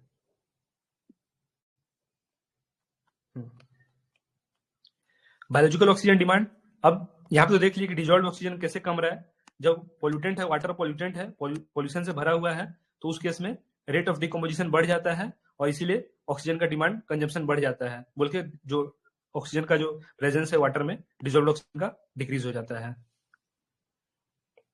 अब आते हैं biological oxygen demand. Demand for O2, जो ऑक्सीजन का जो डिमांड है वो डायरेक्टली किससे प्रोपोर्शनल है? ऑर्गेनिक वेस्ट से। अगर जितना ज्यादा ऑर्गेनिक वेस्ट उतना ज्यादा डिमांड, ठीक है। यही चीज डिस्कस की है यहाँ पे भी कि जितना ज्यादा ऑर्गेनिक वेस्ट उतना ज्यादा ऑक्सीजन का demand. Amount of dissolve oxygen needed by organism in decomposing organic waste. तो जो अमाउंट ऑफ ऑक्सीजन चाहिए, यहाँ पे क्या था कि वेस्ट ज्यादा था, इसलिए ऑक्सीजन डिमांड जो डिजॉल्व ऑक्सीजन था खत्म हो गया। तो खत्म हो गया तो चाहिए कितना था? इतना चाहिए था बायोलॉजिकल ऑक्सीजन डिमांड। ये वो डिमांड अमाउंट है जो नेसेसिटी है डिकम्पोज करने के लिए, जो जरूरत है डिकम्पोज करने के लिए ऑर्गेनिक वेस्ट को। तो ये चाहिए था हमें। बायोलॉजिकल ऑक्सीजन डिमांड से हम ये पता करते हैं कितना जरूरत है, ठीक। और कितना खत्म हो गया वो डिजॉल्व ऑक्सीजन बताता है कि इतना था, खत्म हो गया डिजॉल्व ऑक्सीजन। फिर increase in biological oxygen demand means lower dissolve oxygen. अगर मान लो कि कोई पानी में डिमांड माने डिजॉल्व ऑक्सीजन खत्म हो गया, ये वाला डिक्रीज हो गया, ठीक। तो वहां पे ऑटोमेटिक इसका डिमांड ज्यादा होगा क्योंकि वहां पे और ऑक्सीजन का जरूरत पड़ेगा, बायोलॉजिकल ऑक्सीजन डिमांड बढ़ेगा। माइक्रोऑर्गेनिज्म को क्या चाहिए? ये चाहिए, और ये क्या था? ये कम गया, यूज कर लिया माइक्रोऑर्गेनिज्म, तो ये ऑब्वियसली डिमांड इसका होगा। वही कह रहा है कि increase in BOD means lower DO. अब यही सेंटेंस प्रीलिम्स में रखेगा। तो एक बार आंख बंद करना और रिकॉल करना कि अगर पानी से अगर हम पोल्यूटेंट अगर बढ़ गया पानी में, तो माइक्रोऑर्गेनिज्म क्या करेगा? उसको डिस्ट्रॉय करना शुरू करेगा। वेस्ट को क्या करेगा? उसको न्यूट्रलाइज करने के लिए भागेगा। तो उसको एनर्जी चाहिए, वो कहां से एनर्जी लेगा? वाटर में जो ऑक्सीजन है उससे एनर्जी लेगा। एनर्जी ले लिया तो ऑक्सीजन क्या हुआ? खत्म हो गया। अब वो क्या डिमांड कर रहा है कि भैया मेरे को चाहिए और ऑक्सीजन। किस लिए? ताकि मैं ऑर्गेनिक मैटर जो बचा हुआ है उसको भी डिजोल्व कर दूं, उसको भी न्यूट्रलाइज कर दूं। तो क्या करेगा वो बायोलॉजिकल जो ऑक्सीजन डिमांड है वो डिमांड करेगा, ठीक। तो उसी को कह रहे हैं यहाँ पे कि amount of DO needed by organism in decomposing while decomposing organic waste, ठीक। कॉन्टेक्स्ट समझ लो, एग्जाम हॉल में सेंटेंस ऊपर नीचे करके देगा, कॉन्टेक्स्ट समझ गए हो तो अच्छे से आंख बंद करोगे तो ऑप्शन तक पहुंच जाओगे। BOD limit to biodegradable material only. और जो बीओडी क्या है? बायोलॉजिकल ऑक्सीजन डिमांड है, ये सिर्फ बायोडिग्रेडेबल मटेरियल के लिए ही एप्लीकेबल है, ठीक है। मतलब ऐसा वेस्ट जो बायोडिग्रेडेबल है तो उसी के लिए ये बीओडी चलता है कॉन्सेप्ट। तो ठीक है, जो नॉन बायोडिग्रेडेबल हो गया उसके लिए क्या चलेगा? केमिकल, ठीक। Better mode to measure. अब यहाँ पे क्या है कि ये तो सिर्फ खाली जो ऑर्गेनिक वेस्ट है उसके लिए यूज हुआ। It is for both biodegradable and non biodegradable, ठीक। केमिकल ऑक्सीजन डिमांड कि यहाँ पे भी जरूरत है किसको? डिसॉल्व्ड ऑक्सीजन खत्म हो चुका है पानी का, माइक्रो ऑर्गेनिज्म को चाहिए एनर्जी, चाहिए ऑक्सीजन। कैसा ऑक्सीजन लेगा? वो ऑक्सीजन चाहिए उसको। तो हम लोग क्या करेंगे कि इसके थ्रू से नाप रहे हैं कि कितना ऑक्सीजन चाहिए था ऑर्गेनिक मैटर को डिसॉल्व करने के लिए। इसके थ्रू से क्या नापेंगे कि दोनों, यहाँ पे तो खाली इसको डिसॉल्व कर रहा था, अभी इसको भी डिसॉल्व करना है, तो उसके लिए एक्चुअल जो चाहिए डिमांड ऑक्सीजन का वो केमिकल ऑक्सीजन डिमांड चाहिए। ये दोनों को हम लोग अच्छे से पता कर पाएंगे पानी कितना एक्चुअली ये है। तो डिपेंडिंग, ये क्या बता रहा है नॉर्मली? ये दोनों बता रहे हैं कि हाँ पानी कितना पॉल्यूटेंट है। ये दोनों क्या बता रहे हैं कि पानी कितना पॉल्यूटेंट है, जितना ज्यादा डिमांड उतना ज्यादा पॉल्यूशन, जितना ज्यादा डिमांड उतना ज्यादा पॉल्यूशन। अगर इसका डिमांड ज्यादा है, मतलब क्या बता रहा है कि water is polluted, heavily polluted. जितना ज्यादा डिमांड उतना ज्यादा polluted. Pollutant in water, water में अगर पॉल्यूटेंट आ गया है तो उससे क्या होगा, मिनीमाता डिजीज। मर्क्यूरी अगर है, देखे थे मिनामाता कन्वेंशन, ठीक, 2012 जापान वाला, जो जापान में जो पहली बार नोटिस किया गया था कि वहां पे मरी में पाया जा रहा है और मछली खा के आदमी मर रहे हैं, मिनामाता कन्वेंशन, ठीक। इसका देखे थे हम लोग, यूएनईपी सेक्रेटेरिएट इसको ये कर रहा था, सेक्रेटेरिएट इसका ये था कन्वेंशन का, ठीक है। और कहाँ देखे थे इसको, ग्लोबल एनवायरमेंट फैसिलिटी को भी जो था इसका फंड ये वगैरह देख रहा था ये, ठीक है। पहला दूसरा क्लास में देखना। मिनामाता कन्वेंशन मर्क्यूरी की वजह से हो रहा है। अगर वाटर पॉल्यूटेंट में आ गया है तो मर्क्यूरी, कैडमियम अगर वाटर में आ गया है तो इताई आउच। देखो 2018-19 तक में ये सब पूछ रहा था यहाँ से, ठीक है, 18-19-20 तक पूछ रहा था। और ये है इंपॉर्टेंट, ऐसा नहीं कि 18-19 में पूछा है तो अभी 23-24 में नहीं पूछ सकता, एक ऑप्शन में डाल देगा। लीड अगर है तो एनीमिया होगा, ठीक, एनीमिया, ब्लड का शॉर्टेज होता है इसमें, ठीक है, बॉडी में ब्लड कम जाता है। नाइट्रेट है तो ब्लू बेबी सिंड्रोम, ये तुम क्वेश्चन में देखा ही 2019 या 20 वाले में, ब्लू बेबी सिंड्रोम, या फिर उसको मिथा हेमाग्लोबिनेमिया, ये दो नाम से जाना जाता है। अगर नाइट्रेट अगर वाटर में आ गया, नाइट्रेट, तो ये चार को मैं कह रहा हूँ कि एटलीस्ट याद रखना चाहिए चारों। एक फ्लोराइड है, उसको स्केलेटल फोरियोसिस की मैंने हड्डी वगैरह टेढ़ा होने लगेगा, तुम्हारा पीठ टेढ़ा होने लगेगा, दांत या फिर जो तुम्हारा हाथ का जो उंगली वगैरह टेढ़ा होने लगेगा अगर फ्लोराइड अगर वाटर में मिलने लगा तो। इस बार के लिए मैं न्यूज में 2 साल से देख रहा हूँ, प्राय देख रहा हूँ, आर्सेनिक हमेशा, इंडियन एक्सप्रेस, द हिंदू में एडिटोरियल कभी ना कभी आ ही जा रहा है ब्लैक फुट डिजीज को लेके, कि जो गंगा बेल्ट है, इनफैक्ट जो वेस्ट बंगाल की एक मैंने एमपी है, वो बात हाउस में उठाई थी पार्लियामेंट में पिछले साल, कि जो उसके कॉन्स्टिट्यूएंसी के जो लोग हैं suffering from black foot disease. क्यों? क्योंकि उनका जो वाटर टेबल था बहुत नीचे चला गया था, और उनका जो कॉन्स्टिट्यूएंसी वहां से गंगा नदी बहता है, तो क्या हो रहा है कि वो लोग एक्सट्रैक्ट कर रहे हैं ना, तो आर्सेनिक का जो वहां पे ज्यादा पर्कुलेट हो गया ग्राउंड वाटर में, जो वाटर एक्सट्रैक्ट करके पी रहे हैं वो लोग, सबको ब्लैक फुट डिजीज हो रहा है। इनफैक्ट पटना यूपी का जो ईस्टर्न यूपी है वो सब जगह में बहुत ज्यादा केस, डॉक्यूमेंट्री एक था यूट्यूब में पड़ा हुआ, तो वहां देखा था, तो उसी में बता रहे थे कि सब मैंने अरेस्ट तो करा लेकिन इसमें कुछ काम ध्यान नहीं दिया जा रहा है। बहुत बड़ा प्रॉब्लम है ड्रिंकिंग वाटर, ठीक है, जहां से भी गंगा निकल रहा है, गंगा जहां से भी जा रहा है वहां ड्रिंकिंग वाटर हैवी बहुत बड़ा प्रॉब्लम हो चुका है इस आर्सेनिक की वजह से। सॉरी। तो ये 7-8 नाम है, देख लो, इंपॉर्टेंट है। यहाँ से एक क्वेश्चन भी उठ के आ गया, अगर 1 लाइनर भी दिया तो एकदम इजीली तुम कर पाओगे, इजीली कर पाओगे। ये इंपॉर्टेंट है, कितना इंपॉर्टेंट है, मैंने 2 बार भी लगाओ, वेरी वेरी इंपॉर्टेंट है ये।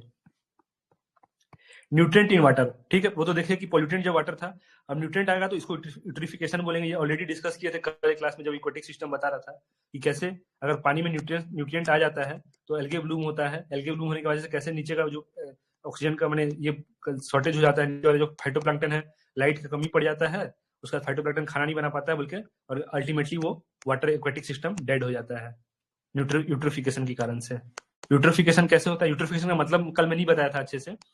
इसका मतलब है कि जब वाटर में, लेक या पोंड में अगर ज्यादा हैवीली मैंने अगर हाउस होल्ड वेस्टेज या फिर हमारा फार्म वेस्ट या फिर इंडस्ट्री वेस्ट अगर ज्यादा आ गया तो क्या हो गया कि वो उसमें केमिकल ज्यादा हो गया, न्यूट्रिएंट्स ज्यादा हो गया। अभी न्यूट्रिएंट्स की वजह से क्या होता है कि तुम्हारा जो एल्गे ब्लूम होता है, एल्गल ब्लूम, ठीक है, ऊपर में पूरा छेक लेगा, पूरा पानी के ऊपर भर जाएगा वो। कौन बढ़ा? Algal Bloom. वो क्या किया, वो नीचे लाइट ही नहीं जाने दे रहा। अब नीचे में जो प्लैंकटन है वो लोग तो ऑक्सीजन दे रहे थे, किसको? नीचे वाले ऑर्गेनिज्म को। अब उनके पास कुछ खाने के लिए है ही नहीं, तो पहले तो ये पेड़ खुद मर जाएगा और नीचे जाके सेटल हो जाएगा, तो फिर नीचे जो उसका डेप्थ था वो भी कम गया, और प्लस धीरे धीरे ये मैंने होते ही रहेगा ये चीज, ठीक है, परसिस्टेंट रहेगा ये चीज। तो अल्टीमेटली क्या होता है, यूट्रिफिकेशन के कारण से लेक या वेटलैंड खत्म हो जाता है, ठीक। और लेक जो है नॉर्मल केस में is more cleaner then wetland. तो बताया था कि जो सिटी में म्युनिसिपैलिटी जो वाटर को डिस्ट्रीब्यूट करता है वो लेक से करता है, क्योंकि लेक में जो न्यूट्रिएंट्स जो मैंने ओलिगोट्रॉफी होता है, बहुत कम न्यूट्रिएंट रहता है लेक में, और वेटलैंड में वेटलैंड में यूट्रिफिकेशन हाई रहता है। कल देखे थे कल के क्लास में, तो ये हम डिस्कस कर चुके हैं। Control measure against water pollution, पहले हम लोग वहां क्या देखे, एयर पोल्यूशन का देखे कंट्रोल मेजर, जहाँ पे प्रेसिपिटेटर यूज किए, फिर क्या किया, स्क्रबर यूज किए वहां पे एयर, फिर क्या यूज किए, कैटलिस्ट कन्वर्टर यूज किए बाइक में, ताकि पोल्यूशन कम किया जा सके, ठीक है। ऐसे ही यहाँ पे भी कंट्रोल करना है वाटर पोल्यूशन को, उसके लिए क्या क्या ये टेक्निक है, एक वीड आता है वाटर हाइसिंथ, ठीक है, water hyacinth can purify water bye consuming heavy metal from water, ठीक है। वाटर हाइसिंथ एक वीड है, अगर मान लो कि तुम एक्वाटिक ये में तुम उसको लगा दिए तो वो क्या करे, हैवी मेटल को एक्सट्रैक्ट कर लेगा, ठीक। यहाँ भी मैं क्वेश्चन लगाना भूल गया हूँ। यूपीएससी यही वाला क्वेश्चन पूछा था यहाँ पे कि वेटलैंड जो है किस मैंने उनमें से विच of the best following things उसका एप्लीकेशन है। तो उसका 2022 में पूछा था कि वो हेवी मेटल को ये करता है, हेवी मेटल को कंज्यूम कर लेता है, प्यूरिफाई करता है, ठीक है, वाटर हाइसिंथ। और क्या वाटर को कैसे और कैसे करते हैं? ब्रेगोली। ब्रेगोली क्या होता है? केमिकल सब्सटेंस है। और ओलिजेपर, ये बैक्टीरिया है। ओलिजेपर बैक्टीरिया है। ये क्या करेंगे? जो ऑयल स्पिल होता है वाटर में, इसको ये लोग कंज्यूम करके खत्म कर देंगे, वहां से वाटर से ऑयल को निकाल देंगे ये लोग, या फिर केमिकली उसको न्यूट्रलाइज कर देंगे ऑयल को, ऑयल स्पिल को। तो एट प्रेजेंट जो मराइन पोल्यूशन जो हो रहा है, तो मान लो कि शिप गया वहां से, शिप कंटेनर पलट गया, तो 1-2 साल पहले श्रीलंका में सुने होंगे, श्रीलंका में कि कोई यूएसए का, यूके का या यूरोप का कोई टैंकर था जो पूरा वहां पे पलट गया था, ठीक है। तो श्रीलंका सर के आसपास। हाँ सर सर आपने कल कहा था कि वाटर हाइसिन जो है वो एक इन्वेजिव स्पेसीज है। हाँ हाँ और अभी आप बोल रहे हैं कि वो कंटामिनेट हेवी मेटल को एब्जॉर्ब करता है, तो हाँ हाँ। वो अच्छा है या बुरा है? देखो, हम लोग इसको इंट्रोड्यूस किए थे किस लिए कि मैंने प्यूरिफाई करेगा बोल के, ठीक है। मतलब पर्पस हमारा क्या था कि इसको प्यूरिफाई करेगा, लेकिन ये हैवी मेटल को जैसे सुप्रेस कर दे रहा है, न्यूट्रलाइज कर दे रहा है, लेकिन बाकी प्लांट को भी दिक्कत पड़ रहा है। तो इन्वेजिव स्पीसीज का मतलब क्या होता है कि वो खुद तो बहुत जल्दी ग्रो करेगा, लेकिन बाकी लोग को डिस्टर्ब करेगा, ठीक है।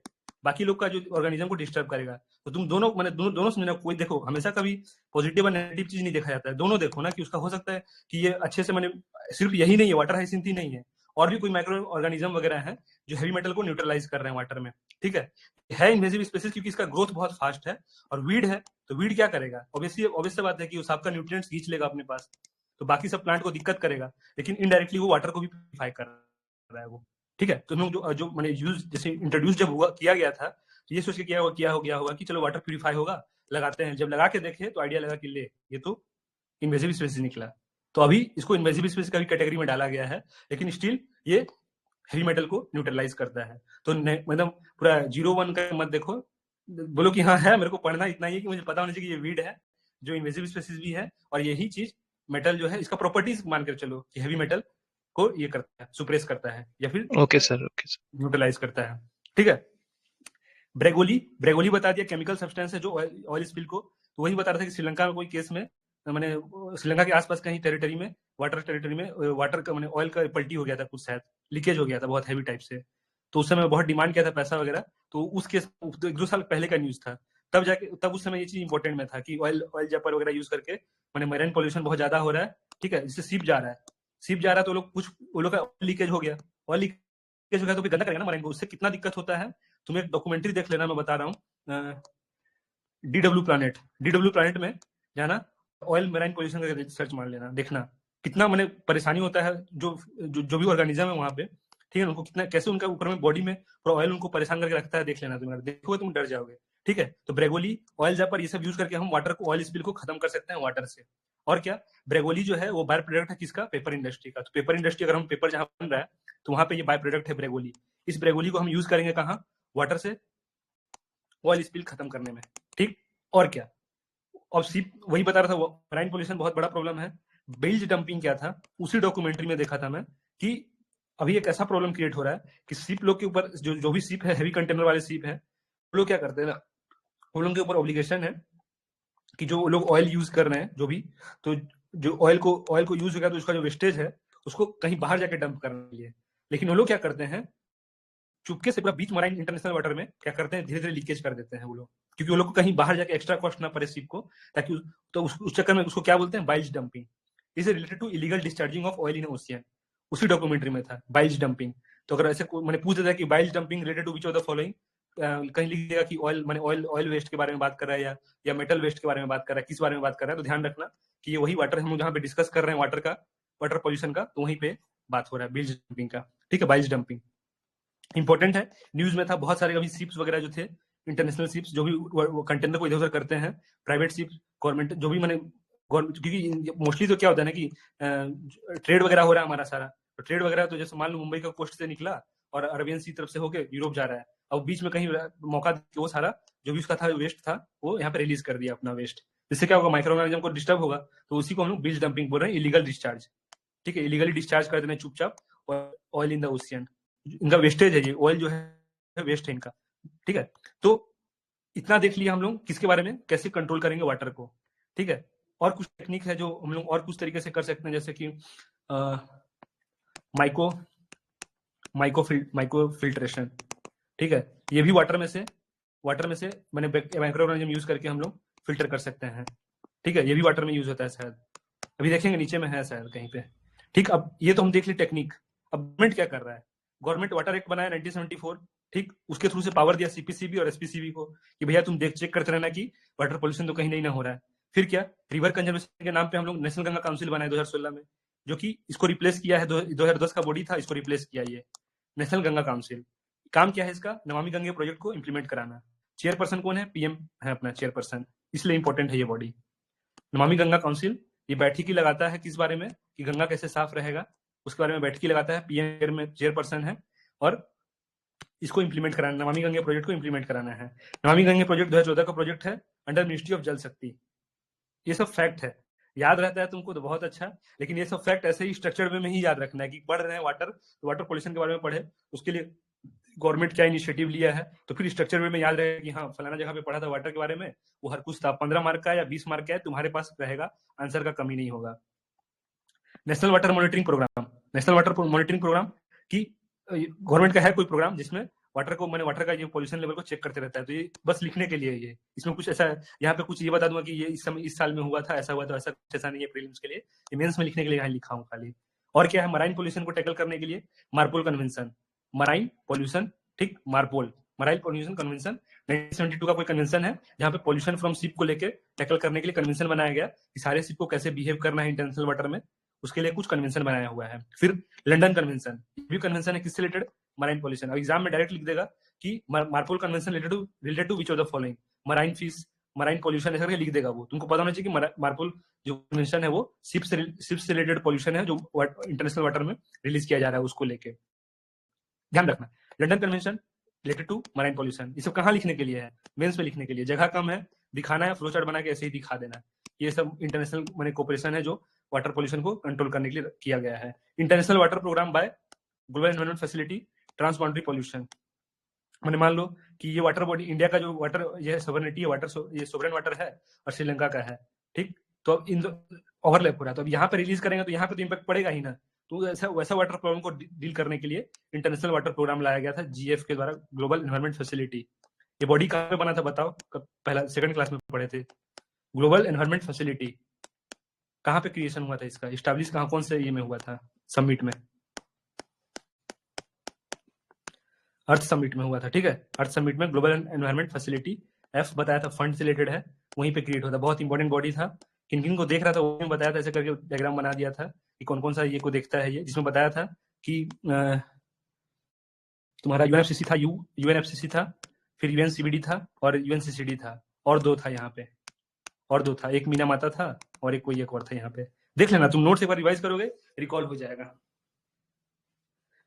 ये वही जीएफ बॉडी है, ग्लोबल एनवायरमेंट फैसिलिटी।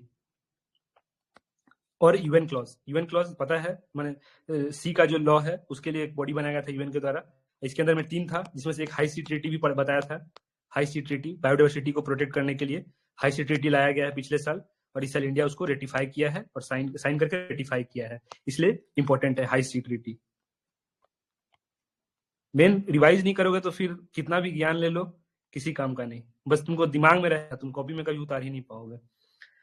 एयर खत्म, एयर एक्ट कौन सा एयर एक्ट है 1981।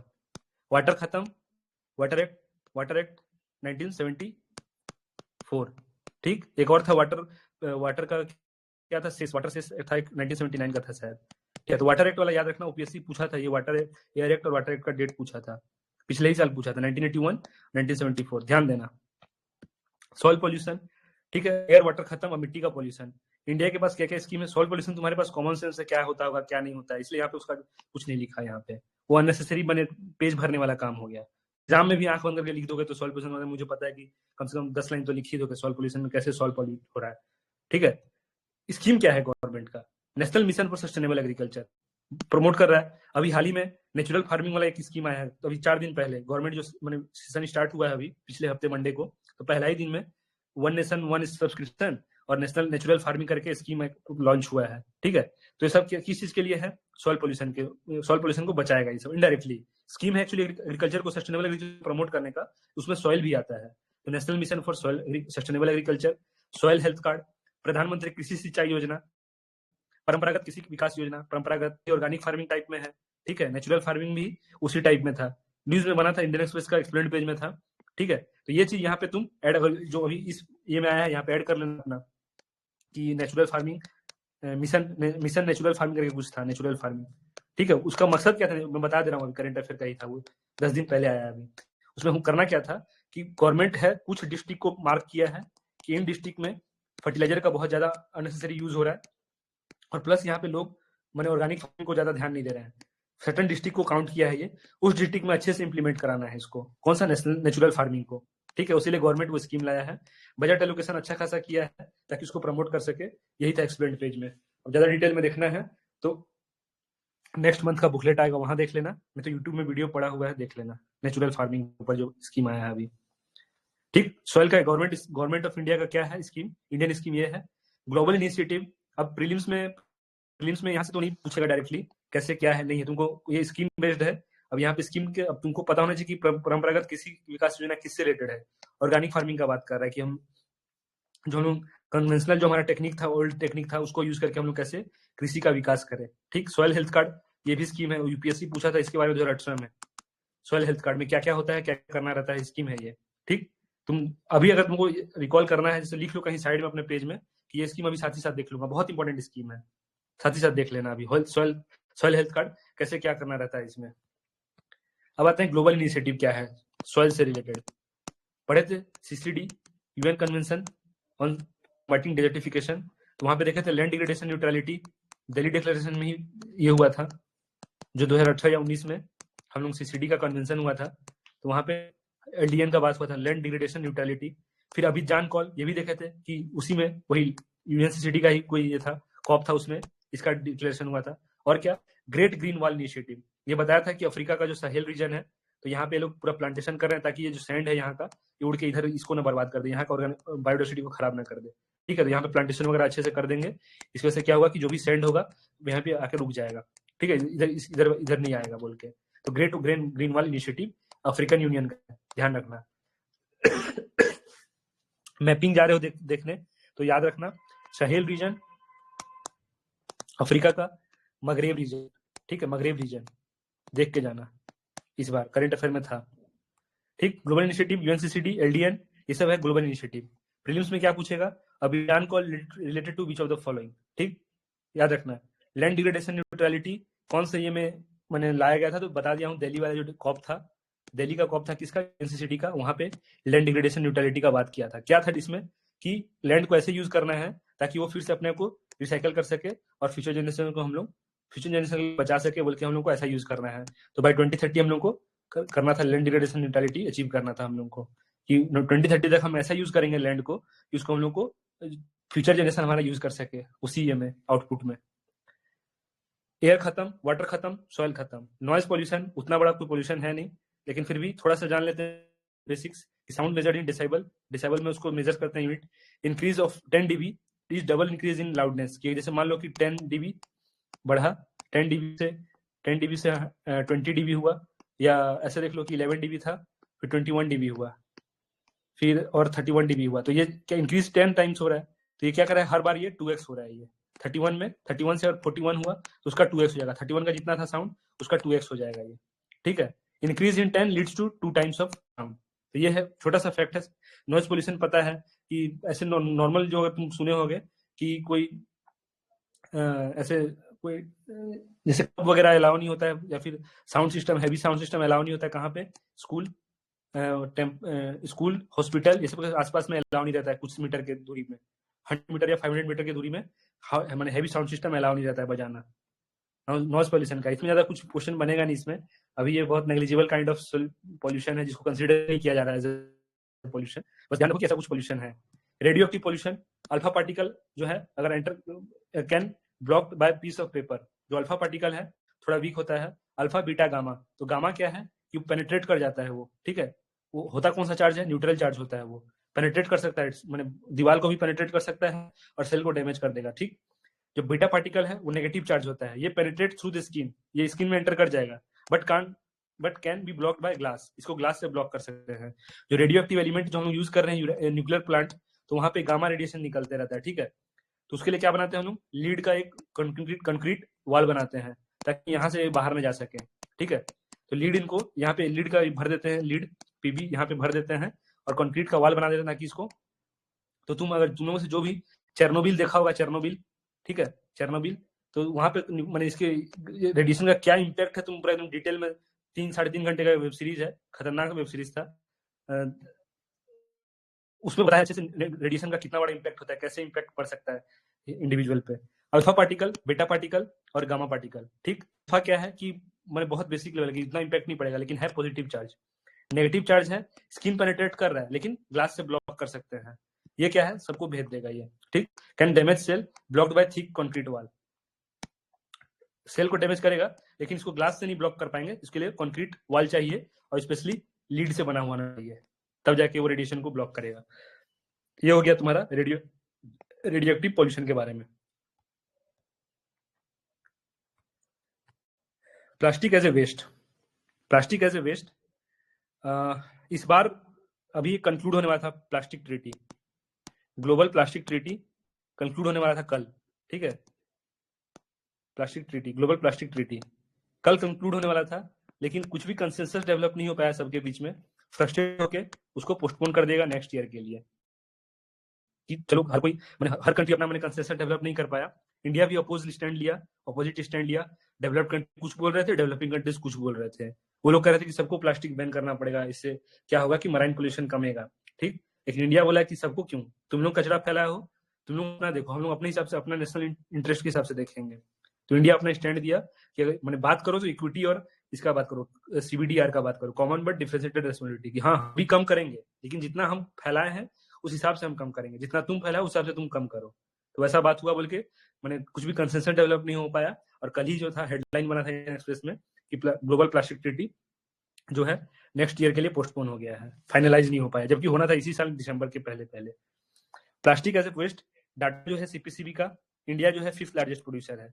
ठीक, बायोइनट मतलब क्या होता है कि not interact with biological system, मैंने इसका कोई इंटरेक्शन नहीं है प्लास्टिक का कि तुम रख दिए हो और उसको कोई ऑर्गेनिज्म इसको खा के खत्म कर दिया, ऐसा नहीं है, ये बहुत समय तक एनवायरमेंट में रहेगा, केमिकली स्टेबल है, नॉन बायोडिग्रेडेबल है, डिग्रेड भी नहीं होता है। ठीक, तो उसको हम लोग बायोइनट बोलते हैं। प्लास्टिक क्या है, बायोइनट जो कि इंटरेक्ट नहीं करता है बायोलॉजिकल सिस्टम से। 5th लार्जेस्ट प्रोड्यूसर, ये इंट्रोडक्शन के लिए है तुम्हारा मेंस में, अगर प्लास्टिक पोल्यूशन आ गया तो 5th लार्जेस्ट दिखा के डाटा बता दोगे कि 249 10 मिलियन टन था, वही कल वाला जो ट्रीटी था ना उसी का मैं देखा था, मुझे याद है 249 मिलियन टन था 2000 तक, पूरा डबल हो गया है। ठीक है, डबल हो गया है पूरा, 4050 मिलियन टन अभी प्रोड्यूस हो रहा है। ठीक है, 4050 मिलियन पर ईयर प्रोड्यूस हो रहा है इतना। तो ये डाटा तुम लिख पाओगे, याद रहता तो ठीक है, नहीं रहता कोई बात नहीं, 5th लार्जेस्ट लिख के निकल जाना, क्योंकि प्लास्टिक कितना बड़ा कंसर्न है, इंडिया उसमें खुद 5th लार्जेस्ट प्रोड्यूसर है। प्लास्टिक वेस्ट मैनेजमेंट रूल 2016, अब ये रूल क्यों इंपॉर्टेंट है, अब OPSC में हो सकता है तुमको नहीं पूछे, हो सकता है पूछ ले, क्योंकि OPSC बहुत अनसर्टन है, UPSC से भी ज्यादा अनसर्टन है। हालांकि 2023 का पेपर UPSC का बहुत अनसर्टन था, लेकिन GS तो ठीक ठाक था UPSC का, लेकिन सीसेट उसका थोड़ा कुछ ज्यादा ही उटपटांग पूछ लिया था। तो रूल्स इंपॉर्टेंट है, क्यों इंपॉर्टेंट है UPSC के लिए भी और स्टेट के लिए भी, कि ये रूल्स से ही हम अगर एज एडमिनिस्ट्रेटर अब वेस्ट हो रहा है, तो एज एडमिनिस्ट्रेटर हमारा भी तो काम बनता है कि उस वेस्ट को कैसे कंट्रोल किया जाए। अब तुम कहीं के ब्लॉक के तुम हो कलेक्टर और तुमको आइडिया नहीं हो रहा है कि किस वजह से ये प्रॉब्लम क्रिएशन हो रहा है विलेजर्स को, तो तुमको आइडिया होना चाहिए कि हाँ ना हमारे पास रूल्स रेगुलेशन है, एक आइडिया होना चाहिए, हेल्प करेगा तुमको तैयारी में। इसलिए देख लो प्लास्टिक रूल क्या कहता है कि EPA एक्ट में, पहले तो हम जो EPA एक्ट देखे थे वहां पे बताया था कि सब एक्ट के अंदर में आता है, प्लास्टिक वेस्ट, मेडिकल वेस्ट, ठीक है, हैजार्डियस मेडिकल वेस्ट और बैटरी वाला जो वेस्ट, ये सब इसी में आता है, EPA 1986 में ही आता है। क्या बोलता है ये, एक्सटेंडेड प्रोड्यूसर रिस्पांसिबिलिटी का बात कर रहा है, extended producer EPR, extended producer, जो प्रोड्यूसर प्रोड्यूस कर रहा है प्लास्टिक, उसका जिम्मेदारी है कि उसको कैसे वो वापस कलेक्ट बैक करे, इसी को बोलते हैं एक्सटेंडेड प्रोड्यूसर रिस्पांसिबिलिटी। ठीक, रीयूज इन वेरियस एप्लीकेशन, ठीक, ये रूल्स कह रहा है कि भैया तुम फिर से इसको यूज करो अपने काम के लिए और उसको कलेक्ट बैक करो। अगर तुम ब्रांडेड प्लास्टिक, मैंने तुम्हारा जो प्लास्टिक का नाम लिख दिया है KFC में प्लास्टिक में तुम दे दिए हो, तो तुम्हारा जिम्मेदारी है कि फिर से वापस रिसाइकल होकर तुम्हारे पास आना चाहिए वो प्लास्टिक। तो इसी को कह रहे हैं कि extended producer responsibility, rule number 2016 में बुलाया गया था। अभी शायद अमेंड हुआ 2022 में शायद हुआ था, देखते हैं। बात हुआ फेज आउट करने का, क्या non recyclable multi layered plastic. Rule 2016 बोला कि फेज आउट कर देते हैं जो रिसाइकल नहीं किया जा सकता उस प्लास्टिक को। फिर 2021 में अमेंडमेंट किया गया उसी ये को, रूल को। प्रोहिबिटेड, वो क्या किया, बोला कि जो सिंगल यूज प्लास्टिक है ना उसको पूरा ही बैन कर दो 2022 से। ठीक, 2022 से पूरा ही बैन कर दो, SUP, which have high littering potential. मतलब वो कचरा ज्यादा होता है ना कि तुम एक बार इस्तेमाल किया प्लास्टिक को और सेकंड टाइम यूज ही नहीं कर पा रहे हो, तो क्या मतलब है फिर उसको बोले कि मैंने ऐसा है कि उसको बैन ही कर दो सिंगल यूज प्लास्टिक को। फिर क्या बोला कि 50 माइक्रोन का जो ये है उसको बढ़ा दो, प्लास्टिक को मोटा कर दो। क्यों कर दो मोटा, कि कॉस्ट बढ़ जाएगा, कॉस्ट बढ़ेगा, जो लोग यूज करने वाले होंगे 10 रुपए एक्स्ट्रा देना पड़ेगा। अभी तुम मॉल में जाते हो, तुमको वो गोनी बैग देता है, ठीक है, जो मैंने कपड़े का बैग देता है, 10 रुपए पे करना पड़ता है। तो तुम्हारे दिमाग में स्ट्राइक रहेगा, ये रहेगा तुमको कि 10 रुपए काहे पे करूंगा, बैग लेके चलता हूँ, या फिर बैग भी क्यों लूंगा, हाथ में ही ले लेता हूँ, एक ही तो शर्ट लिया हूँ, एक ही टी शर्ट लिया हूँ, या बस फ्रूट्स लिया हूँ, तो तुम लेके निकल जाओगे। तो प्राइस बढ़ने के कारण से इसको क्या किया कि 50 माइक्रोन का प्लास्टिक था, तो ये सिंगल यूज हो सकता है, सिंगल यूज होता होगा, पतला था तो लोग फेंक देते होंगे। अब 120 माइक्रोन का करवा दिया है, इसका मतलब प्लास्टिक मोटा हो गया। अब लोग क्या करेंगे, फेंकने से हिचकिचाएंगे, बोलेंगे इसको तो मैं कैरी बैग की तरह यूज कर सकता हूँ अच्छे से। ठीक, to make expensive and reusable. ठीक है, 2021 अमेंडमेंट में, 2021 अमेंडमेंट में ये भले डाटा ये मैंने चलो मान के चलता हूँ कि तुम भूल भी जाओगे 120 150, लेकिन इतना याद रखना कि इंक्रीज कर दिया था किस लिए, एक्सपेंसिव बनाने के लिए और रीयूजेबल करने के लिए। 2021 अमेंडमेंट का था single use plastic. 2022 micro plastic. Micro plastic क्या है, बिटवीन 1 माइक्रोमीटर टू 5 मिलीमीटर का कोई अपने साइज का थिकनेस का होगा। ठीक, थिकनेस नहीं मतलब जो उसका साइज बता रहा है कि माइक्रो प्लास्टिक किसको कंसिडर किया जाएगा। ये क्या कर रहा है कि अंटार्कटिक क्रील एंड अदर जू प्लांक्टन, ये क्या कर रहा है कि प्रॉब्लम क्रिएट कर रहा है इन लोगों के लिए। जू प्लांक्टन और कोई मैंने अंटार्कटिक में पाया जाता है कोई जानवर है, ऑर्गेनिज्म है, उसके लिए दिक्कत कर रहा है। ये क्या है, ये micro plastic. Water marine pollution होने के कारण, ये करंट अफेयर में भी है ये, ठीक है, करंट अफेयर में भी अगस्त वाले में था। अगस्त वाले में क्या था उसमें कि वही माइक्रो प्लास्टिक को लेके न्यूज बना था कि प्रॉब्लम क्रिएट कर रहा है सबको। स्टडी किया गया है कि बहुत ज्यादा दिक्कत कर रहा है, तो फेस वॉश वगैरह में यूज होता है, ये तुम्हारा स्क्रब यूज होता है, ठीक है, जो भी तुम फेस में यूज कर रहे हो उसको, और बॉडी वॉश में यूज होता है ये माइक्रो प्लास्टिक यूज होता है। तो क्या होता है कि तुम ड्रेन कर दिए, वो ड्रेन होके कहाँ गया, ड्रेन होके चले गया पानी में। अल्टीमेटली उसका जो लाइफ का, वाटर का जो लाइफ है वो ओशियन में ही ड्रेन होगा, ठीक है, ओशियन में चला गया। तो वहां पे जाके क्या कर रहा है ये माइक्रो प्लास्टिक, माइक्रो ऑर्गेनिज्म इसको खा रहे हैं। इतना छोटा है ना कि उनको पता नहीं चलता कि हम लोग क्या खा रहे हैं, जहरीला चीज नहीं खा लेते हैं। अब वो जहरीला चीज इनको डेंजर हो गया इनके लिए। ठीक, इसलिए कह रहा है कि जू प्लांक्टन जो है या एंटार्कटिक क्रील जो एनिमल है अंटार्कटिका का, उसको दिक्कत कर रहा है माइक्रो प्लास्टिक। ठीक, माइक्रोबीड क्या है, इससे भी छोटा। After degradation of plastic waste it turn into microbead. Earlier it was used in the cosmetic product. अभी भी यूज हो रहा है, अर्ली नहीं, न्यूज इसीलिए आया था कि अभी भी यूज हो रहा है फेस वॉश वगैरह में, बल्कि न्यूज में था, अगस्त महीने में न्यूज में था ये माइक्रोबीड। यूपीएससी पूछा है क्वेश्चन माइक्रोबीड पे 2019 में, ठीक, पूछा है माइक्रोबीड। ध्यान रखना कि वही है कि मराइन पोल्यूशन को बढ़ा रहा है, तो उधर के एक्वेटिक एनिमल को दिक्कत दे रहा है। अब आते हैं पेट प्लास्टिक। ये पेट प्लास्टिक कौन सा प्लास्टिक है जो एंटायरली रिसाइक्लेबल है, ठीक है, पॉलिस्टर का बना रहता है, रिसाइकेबल, इसको रिसाइकल करके यूज किया जा सकता है। नहीं भी याद रखोगे चलेगा, लेकिन ये दोनों याद रखना बहुत इंपॉर्टेंट है ये दोनों, ठीक है। ये बस एक एग्जांपल हुआ कि तुम क्या अल्टरनेटिव क्या यूज करोगे, तो पॉलिस्टर यूज करो जिसका रिसाइक्लेबल है एंटायरली, इसको यूज करो, एनवायरमेंट फ्रेंडली होगा, थोड़ा रिसाइकल यूज कर पाओगे इसको। एनवायरमेंट फ्रेंडली तो ये भी नहीं होगा, प्लास्टिक ही है ये, पॉलीइथिलीन ही है, तो एनवायरमेंट फ्रेंडली तो नहीं होगा, लेकिन ये रिसाइक्लेबल है बोल के हम लिख सकते हैं कि कहीं पे अगर अल्टरनेट अगर चॉइसेस है हमारे पास, तो पेट प्लास्टिक को यूज कर सकते हैं हम लोग, ठीक है। क्या क्या देखें, एयर, वाटर, सॉइल, नॉइज, और क्या देखें, प्लास्टिक। अब आते हैं ई वेस्ट थर्ड लार्जेस्ट प्रोड्यूसर। वहां प्लास्टिक में हम लोग 5वें नंबर पे थे, यहाँ पे हम लोग 3रे नंबर पे हैं प्रोड्यूसर, सबसे ज्यादा लार्जेस्ट। ओनली 1.5% इज रिसाइकल्ड, मतलब वो कितना कम रिसाइकल हो रहा है। थ्रू इंस्टीट्यूशनल प्रोसेस, मतलब कि ऐसे तो कबाड़ी वाले उठा के ले जाते हैं, कैसे कैसे बेच बाच लेते हैं, उसका कॉपर, उसका जो भी इंपॉर्टेंट महंगा कॉस्टली मेटल है निकाल के बेच लेते हैं, लेकिन जो इंस्टीट्यूशनल ये है बहुत कम है अपना इंडिया में। वेस्ट, ई वेस्ट, ठीक।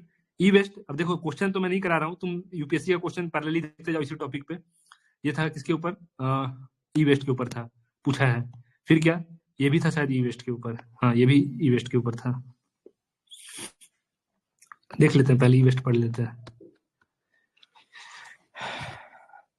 थर्ड लार्जेस्ट प्रोड्यूसर है, ई वेस्ट रूल 2022 में लाया गया, नोटिफाइड अंडर ईपीए एक्ट। बताया तुमको कि ई वेस्ट, hazardous मेडिकल वेस्ट सब ईपीए में आता है, इसलिए बहुत इंपॉर्टेंट बोला था ईपीए एक्ट, तो मेंस में भी पूछा था UPSC. Restricted use of hazardous substance, restricted use माने कह रहा है कि hazardous सब्सटेंस है, मैन्युफैक्चरिंग में उसको रेस्ट्रिक्टेड यूज है, किसका किसका, मर्क्यूरी का, लीड का, कैडमियम का, इनको हैवी मेटल बोला जाता है, ये हैवी मेटल है, ठीक है। तुम अगर वो जो टेबल पढ़ते हो पीरियोडिक टेबल, वहां पे इनका एटॉमिक नंबर, एटॉमिक मास देखना, लास्ट में होगा, ये हैवी मेटल आते हैं, इनका वजन, एटॉमिक मास हाई रहता है। ये इट रिप्लेस रूल नंबर 2016 को रिप्लेस किया था कौन, 2022 वाला e waste rule. New EPR regime introduce, पहले से ईपीआर था, ईपीआर मतलब क्या बताया, एक्सटेंडेड क्या था, सॉरी, एक्सटेंडेड प्रोड्यूसर रिस्पॉन्सिबिलिटी, ठीक है। तो वो देखे हम लोग कहाँ पे, प्लास्टिक रूल में भी देखे था ये चीज 2016 वाले में, और यहाँ भी है ईपीआर जो है, यहाँ भी है तुम्हारा ई वेस्ट में भी है, ठीक। क्वेश्चन क्या बना था कि in India EPR was introduce as an important feature in which of the following, इनमें से कौन सा मैंने फॉलोइंग में यूज किया था, ठीक। ट्रैप किया दिया था इस क्वेश्चन में कि यहाँ पे रिसाइकल प्लास्टिक के बारे में भी बात कर दिया है और ई वेस्ट के बारे में, लेकिन यहाँ पे देखना क्या था कि ईयर जो दिया है ना, ये 2016 में रूल्स लाया गया था, 2016 वाले में ईपीआर इंट्रोड्यूस किया था रिसाइकल प्लास्टिक के लिए, ठीक है।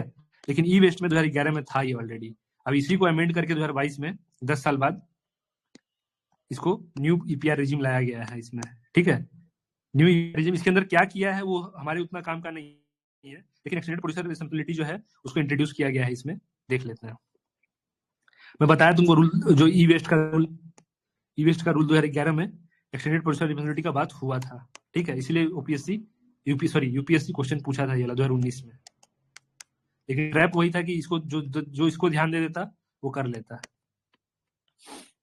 और अच्छी बात यह है कि जो शंकराइज था वो सब ये सब दे के रखा था, सारा डिटेल में दिया हुआ था शंकराइज में, ठीक है।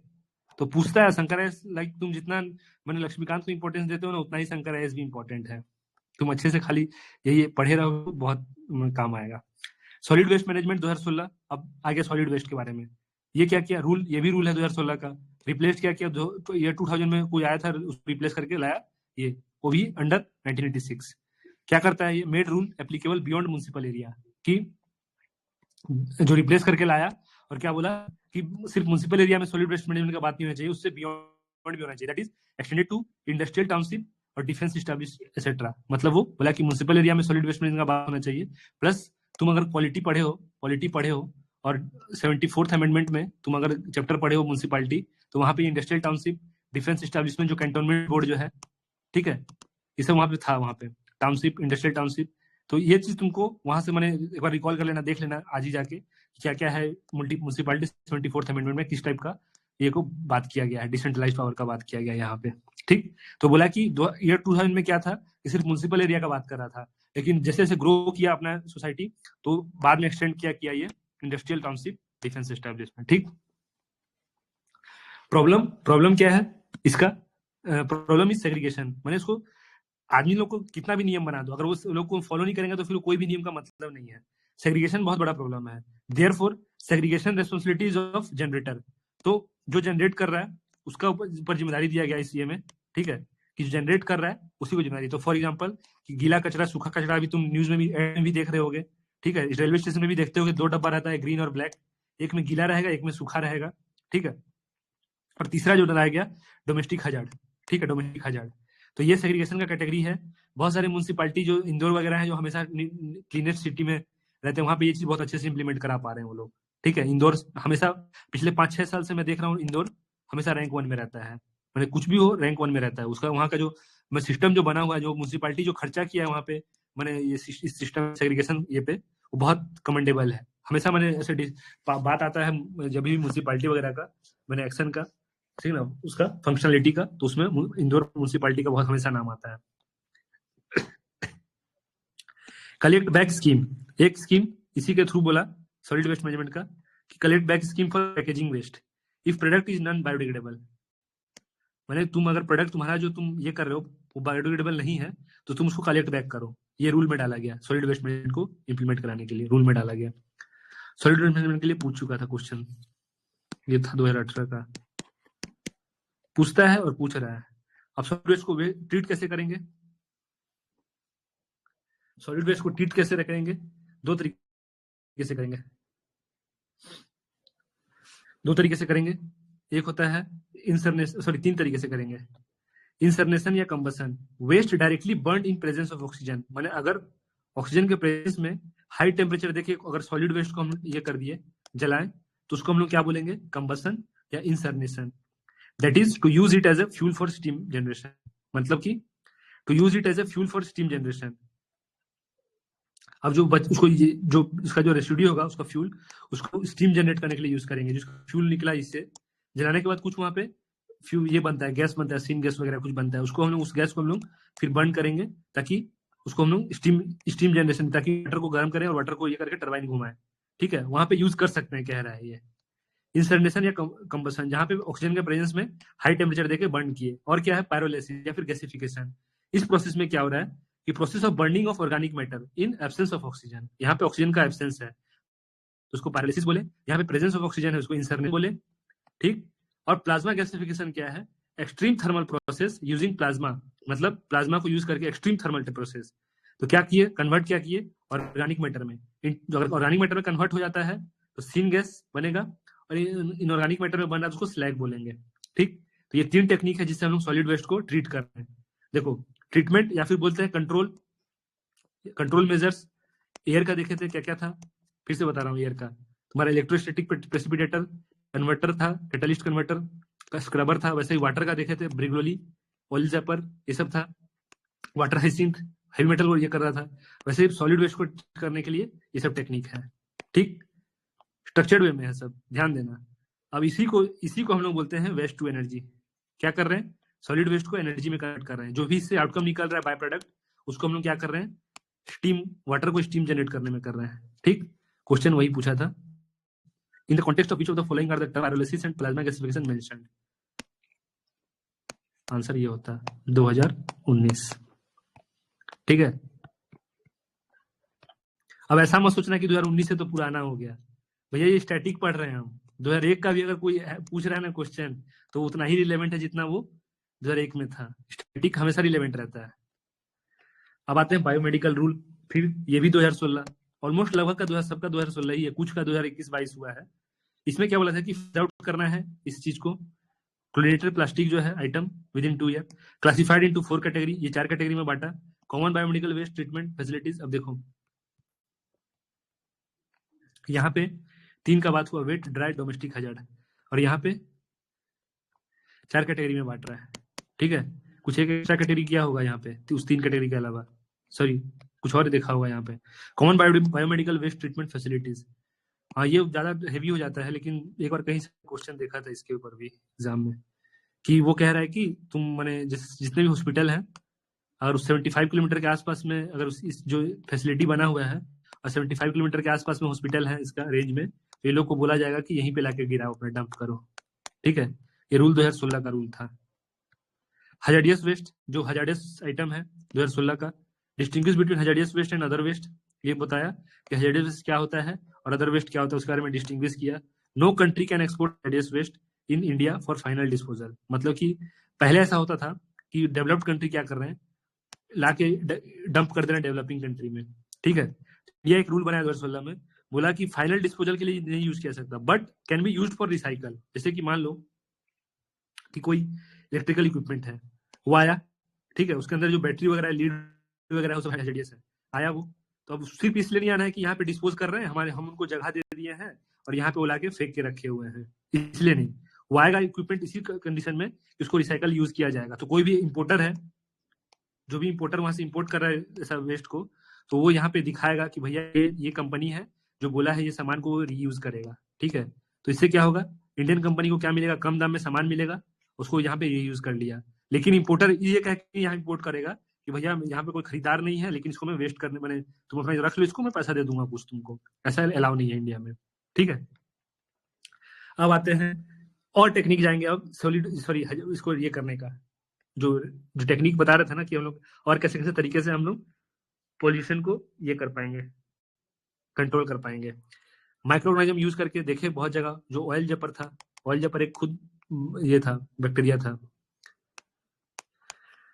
माइक्रो ऑर्गेनिज्म यूज करके हम लोग ये कर सकते हैं। तो बायो रिमेडिएशन, तो बायो रिमेडिएशन स्ट्रेटेजीज क्या क्या है? एक है इन सिटू, एक है एक्स सिटू। ये 2030 का क्वेश्चन था,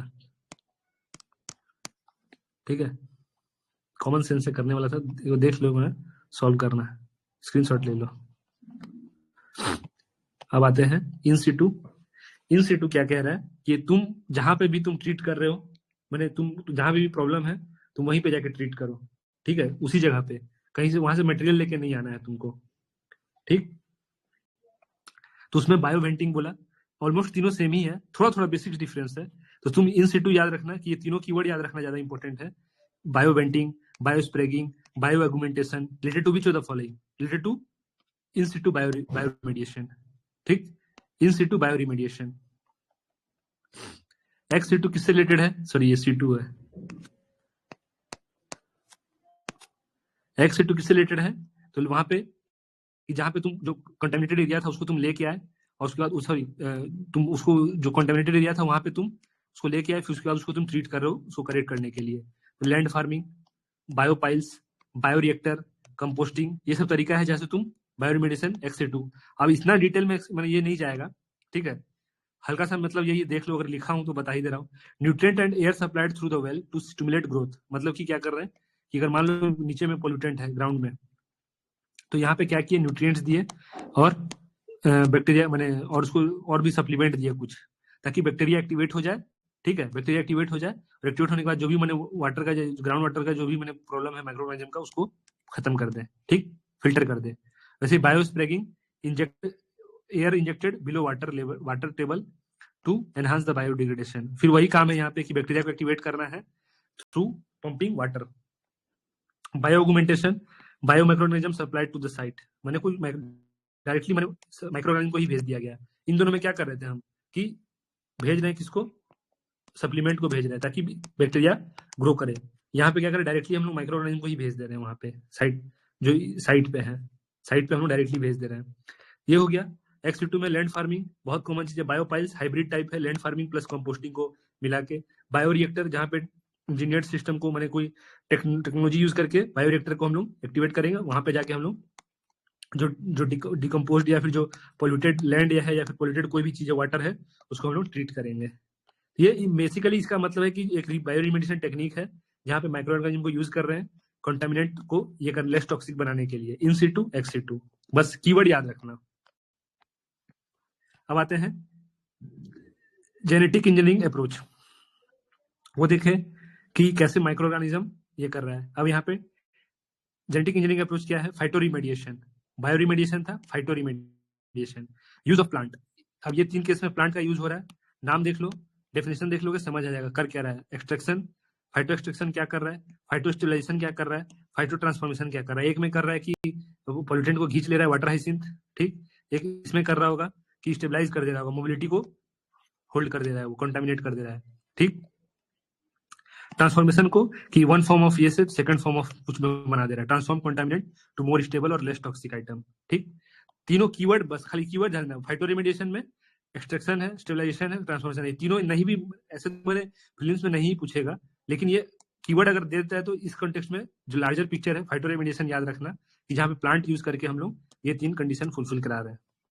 फिर प्लांट यूज किए, फिर माइक्रो रेमेडिएशन क्या होता है, फंगी यूज करके, जहां पे भी माइको देखोगे मोस्टली उसको फंगी कंसिडर करना है। Use to decontaminate through breaking down, मतलब कि फंगी क्या कर रहा है कि जो कंटामिनेशन जो चीज है उसको ब्रेक करके उसको प्यूरिफाई कर रहा है, तो उसको माइक्रो रेमेडिएशन बोलते हैं। फिर माइक्रो फिल्ट्रेशन क्या होता है, फंगी ही यूज किए, इसको हम लोग ट्रैपिंग एंड फिल्ट्रेशन, माने ये वाटर में यूज होता है ये माइक्रो फिल्ट्रेशन, ठीक। क्वेश्चन था बिल्कुल पूछा था, use of micro organism metabolism to remove pollutant such as oil spill in the water bodies is known as, oil spill से मैंने ऑयल स्पिल करके metabolism to remove the pollutant such as oil spill in the water bodies is known as. इनमें से कौन सा technique use करके तुम ये करोगे। बायोमैग्निफिकेशन देखे तो यहाँ पे तो टॉक्सिसिटी बढ़ते जाता था।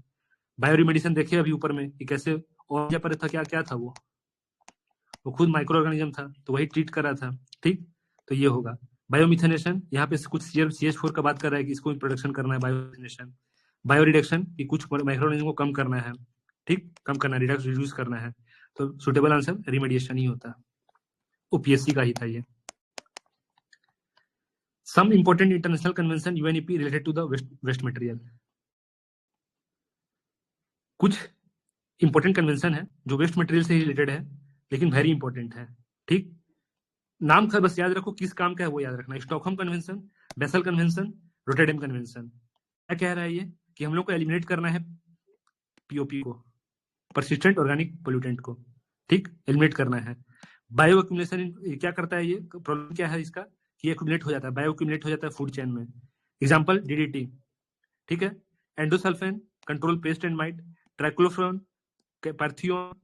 तो ऐसे ऑन देख रहे हो ना, ऑन ऑन, ये सब क्या होता है, ये सब अल्टीमेटली ये पेस्ट ही ट्रीट करना है इसको, पेस्ट या फर्टिलाइजर ही होते हैं मोस्टली। तो ये सब नाम कहाँ मेंशन था, क्या था, रखना दिमाग में कि स्टॉकहोम कन्वेंशन में एज ए POP का एग्जांपल में इसको डाला गया था, एज ए पेस्ट था ये, परसिस्टेंट ऑर्गेनिक पोल्यूटेंट है ये। स्टॉकहोम कन्वेंशन इसका बात कर रहा है, POP का बात कर रहा है कि एलिमिनेट करना है सारे POP को। ठीक, फिर बेसल कन्वेंशन किसका बात कर रहा है, trans boundary hazard waste.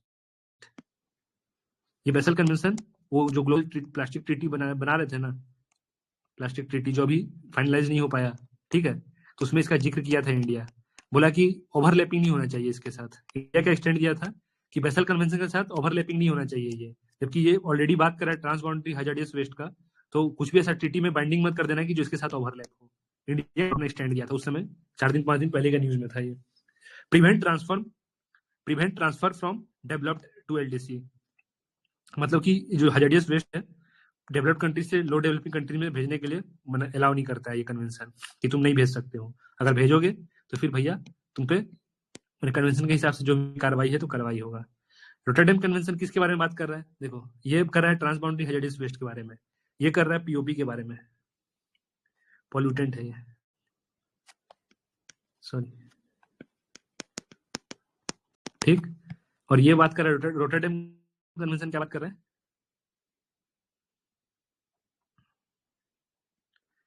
Pesticide और इंडस्ट्रियल केमिकल के बारे में। ठीक, तो प्रायर इन्फॉर्म कंसेंट चाहिए, लीगली बाइंडिंग है ये। पहले से तुमको पूछना पड़ेगा कि भैया हम आपके यहाँ पे ये चीज को हम ये कर सकते हैं क्या, माने प्रोड्यूस कर सकते हैं या आपके यहाँ ला सकते हैं या दे सकते हैं कि नहीं। For exporting NH3 list chemical. अब NH3 याद रखने की जरूरत नहीं है, लेकिन इतना याद रखना ये सब केमिकल को इधर उधर करना है तो पहले से इन्फॉर्म करना पड़ेगा जिस भी कंट्री से लेन देन रख रहा है। एक लास्ट देख लो, हांगकांग कन्वेंशन 2009 का on recycling ship incorporation with ILO। ठीक, India is leader in ship recycling. ठीक, India is leader in ship recycling. India जो है शिप रिसाइकल में लीडर है। हांगकांग कन्वेंशन किस चीज का बात कर रहा है कि रिसाइकलिंग शिप के ऊपर लीडर जो भी बने लेन देन होगा उसको और ये ILO इसके साथ मिला हुआ है।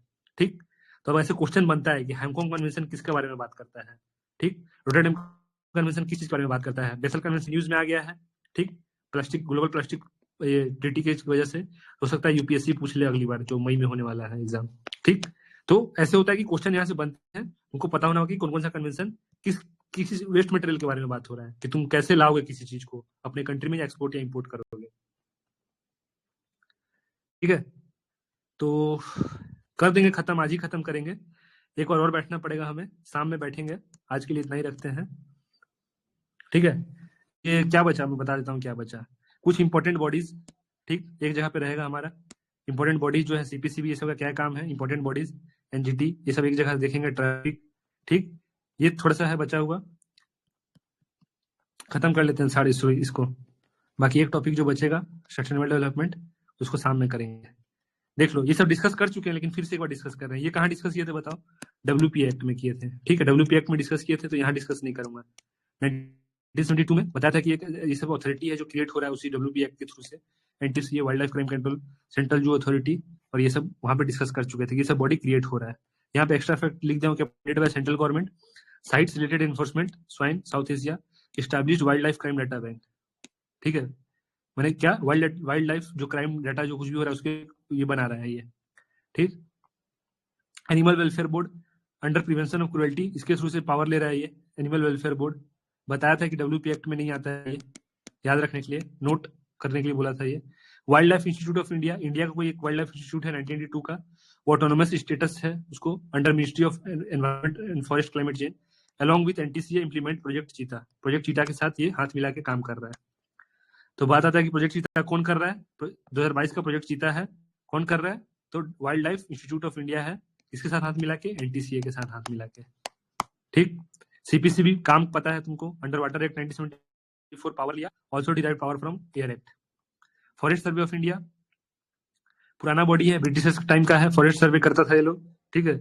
Publish Indian state of forest report, ये हर 2 साल में एक बार आता है, Indian state of forest report, और इसका रिपोर्ट का डाटा एनवायरमेंट के लिए इंपॉर्टेंट है, ठीक है, एनवायरमेंट के लिए इंपॉर्टेंट है। लास्ट टाइम 2022 में आया था, इस बार अभी तक का शायद आया नहीं है।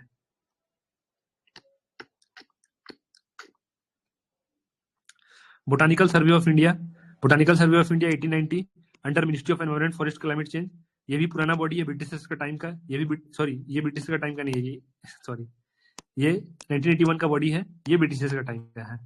ठीक, ये क्या करता है, बोटानिकल सर्वे रेड लिस्ट और थ्रेटेंड स्पीसीज के बारे में आइडेंटिफाई करता है और कंजर्व करने का बात करता है। क्या करता है, तुम्हारा तो कॉमन सेंस काम कर ही जाएगा कि ये सर्वे करके कुछ ऐसा बताएगा कि हाँ फलाना चीज खतरे में है, फलाना चीज मैंने ज्यादा हो गया है, पॉपुलेशन बढ़ गया है। ठीक, तो ये छोटा छोटा बॉडी है जो किसके मिनिस्ट्री में आ रहा है, तो पता चल जा रहा है कॉमन सेंस कि ministry of environment forest climate change का है। ये वाला याद रखना, publishes Indian state of forest report, important है ये। कौन पब्लिश कर रहा है, forest survey of India. Basically इसमें फॉरेस्ट के बारे में रहता है कि कौन सा फॉरेस्ट एरिया कितना इंक्रीज हुआ है, कौन सा स्टेट सबसे हाईएस्ट मैंने फॉरेस्ट को ये कर रहा है, ठीक है, उस बारे में डाटा देता है। नेशनल बायोडायवर्सिटी अथॉरिटी, NBA बताया, पढ़े थे हम लोग, BDA एक्ट में पढ़े थे, बायोडायवर्सिटी एक्ट पढ़े थे 2003 का या 2002 था, देख लेना, 2003 था शायद। तो उसमें थे बॉडी बना था इसमें NBA, ठीक है। इसका काम क्या था कि जो भी फॉरेन मैंने ये है वो इंटरेस्टेड है अगर कुछ भी रिसोर्स यूज करने का यहाँ का, तो उनको परमिशन लेना पड़ेगा इसके, ठीक है। बॉम्बे नेचुरल हिस्ट्री सोसाइटी एक बॉडी है, NGO टाइप में है, NGO conservation and biodiversity research करता है ये। Bombay natural history society environment से रिलेटेड है, ब्रिटिश के टाइम का है। नोटिफाई क्या करता है, नोटिफाई इंपॉर्टेंट बर्ड एरियाज, ये बर्ड एरिया को नोटिफाई करता है अंडर बर्ड लाइफ इंटरनेशनल, कोई इंटरनेशनल NGO है ये, ठीक है। उसके अंदर में ये इंपॉर्टेंट जो बर्ड एरिया है, बर्ड एरिया उसको नोटिफाई करता है। तो इंडिया में टोटल इतने हैं, उड़ीसा में टोटल 8 है, ठीक, उड़ीसा में टोटल 8 है, इसमें से ये 3 नामी है, भितरकनिका, सिमलीपाल, सतकोसिया, हीराकुद, चिलिका, मंगलजोड़ी, सुनाबेड़ा, चंडका, दापाड़ा, ये सब इंडिया में उड़ीसा के अंदर आते हैं। ये सब 8 out of total 554 bird sanctuary, sorry bird sanctuary कर रहा हूँ, इंपॉर्टेंट बर्ड एरिया। जैसे मेन प्रोटेक्टेड एरिया था उड़ीसा में, MPA 3 देखे थे शायद, कल ही देखे थे ना, तो वैसे ही यहाँ पे 8 है टोटल उड़ीसा में, ये 8 हैं, याद रखना है, याद रख लेना। एनवायरमेंट का भी जैसे सब उड़ीसा स्पेसिफिक हिस्ट्री खोज रहा है, उड़ीसा स्पेसिफिक पॉलिटी खोज रहा है, सॉरी पॉलिटी तो कॉमन ही है, ज्योग्राफी पढ़ रहा है उड़ीसा स्पेसिफिक, वैसे उड़ीसा स्पेसिफिक एनवायरमेंट के लिए कहीं भी बाहर जाना नहीं पड़ेगा, सब यहीं पे मेंशन करवा दिया हूँ, देख लेना, नाम है, याद कर लेना। जैसे भी NGT कल देख लिए थे हम लोग, NGT कल देखे थे, सॉरी डे 2 में देखे थे जब लेजिस्लेशन बता रहा था तब। NGT एक्ट 2010 उसके थ्रू बना हुआ था, वहीं पे ये सब चीज मेंशन किया था। हाँ, टेक पावर फ्रॉम, कहाँ से पावर लेता है ये, water act, air act, forest conservation act, public liability insurance, BDA, याद रखना है, तुम्हारा मन याद रख लो। लेकिन कहाँ से पावर नहीं लेता है NGT, ये जरूर याद रखना, ये विकिपीडिया में लिखा हुआ है। WP एक्ट का नहीं लेता है, कुछ भी छेड़खानी नहीं करता है, इंडियन फॉरेस्ट एक्ट का कुछ भी छेड़खानी नहीं करता है, और स्टेट लॉ का कुछ भी छेड़खानी नहीं करता है। मतलब यहाँ से कोई पावर नहीं ले रहा है वो, कि ऐसा नहीं रेफरेंस देगा कि WP एक्ट में ऐसा है तो वो मुझे पावर दे रहा है कि मैं यहाँ पे ये चीज कर सकता हूँ। वो इन सब चीज से पावर लेके अपना काम करता है, इन तीनों को कंसिडर ही नहीं करता है वो अपने ऑपरेशन ये में, ठीक है। ये विकिपीडिया में लिखा हुआ है कि देखो WP बहुत इंपॉर्टेंट है, NGT क्या एनवायरमेंटल एक्ट है, फॉरेस्ट के बारे में, फॉरेस्ट और एनिमल दोनों का बात कर रहा है, लेकिन इन दोनों से को कंसिडर नहीं कर रहा, और स्टेट लॉ को भी नहीं करता, वो भाव नहीं देता उसको, अपना पावर यहाँ से ले रहा है। Water act, air act, forest conservation act 1989, ये देखना ये 1980 है या 89 है, थोड़ा देख के बताना। पब्लिक लायबिलिटी इंश्योरेंस 1991 और बायोडायवर्सिटी एक्ट 2002, 2003 है ना, चलो जो भी है।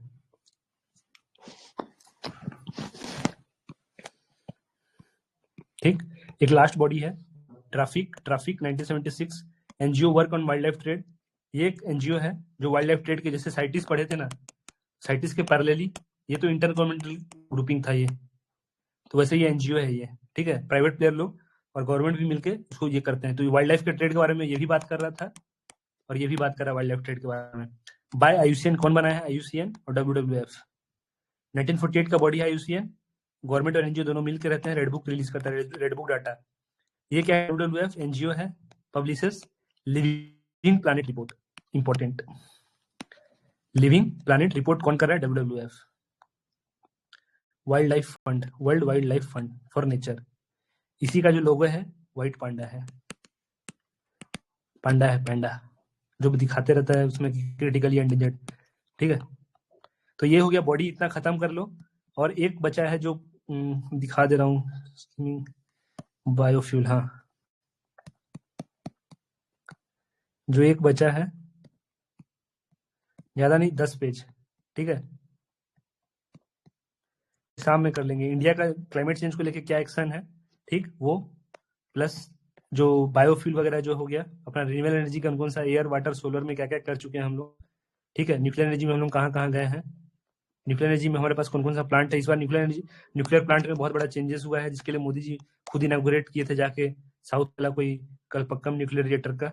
तो क्या था उसका टेक्नोलॉजी, कौन क्या कैसे सस्टेनेबल डेवलपमेंट में हेल्प करेगा इंडियन न्यूक्लियर प्रोग्राम, वो देखेंगे। बस खत्म हो जाएगा, शाम में खत्म कर दूंगा, आज खत्म हो जाना है। आज के बाद से खाली एनवायरमेंट का तुमको रिवीजन करना है, बस कर लो। जो अगर इसमें से अगर तुमको नहीं आ रहा है इतना पढ़ने के बाद, फिर वो किसी को नहीं आता होगा, पेपर समझ लेना टफ एग्जाम हॉल में, ठीक है। लेकिन जितना लिखा हूं उतना रट्टा मार लेना। चलो आज के लिए इतना ही रखते हैं। Thank you. Thank you sir. Thank you, चलो बाय।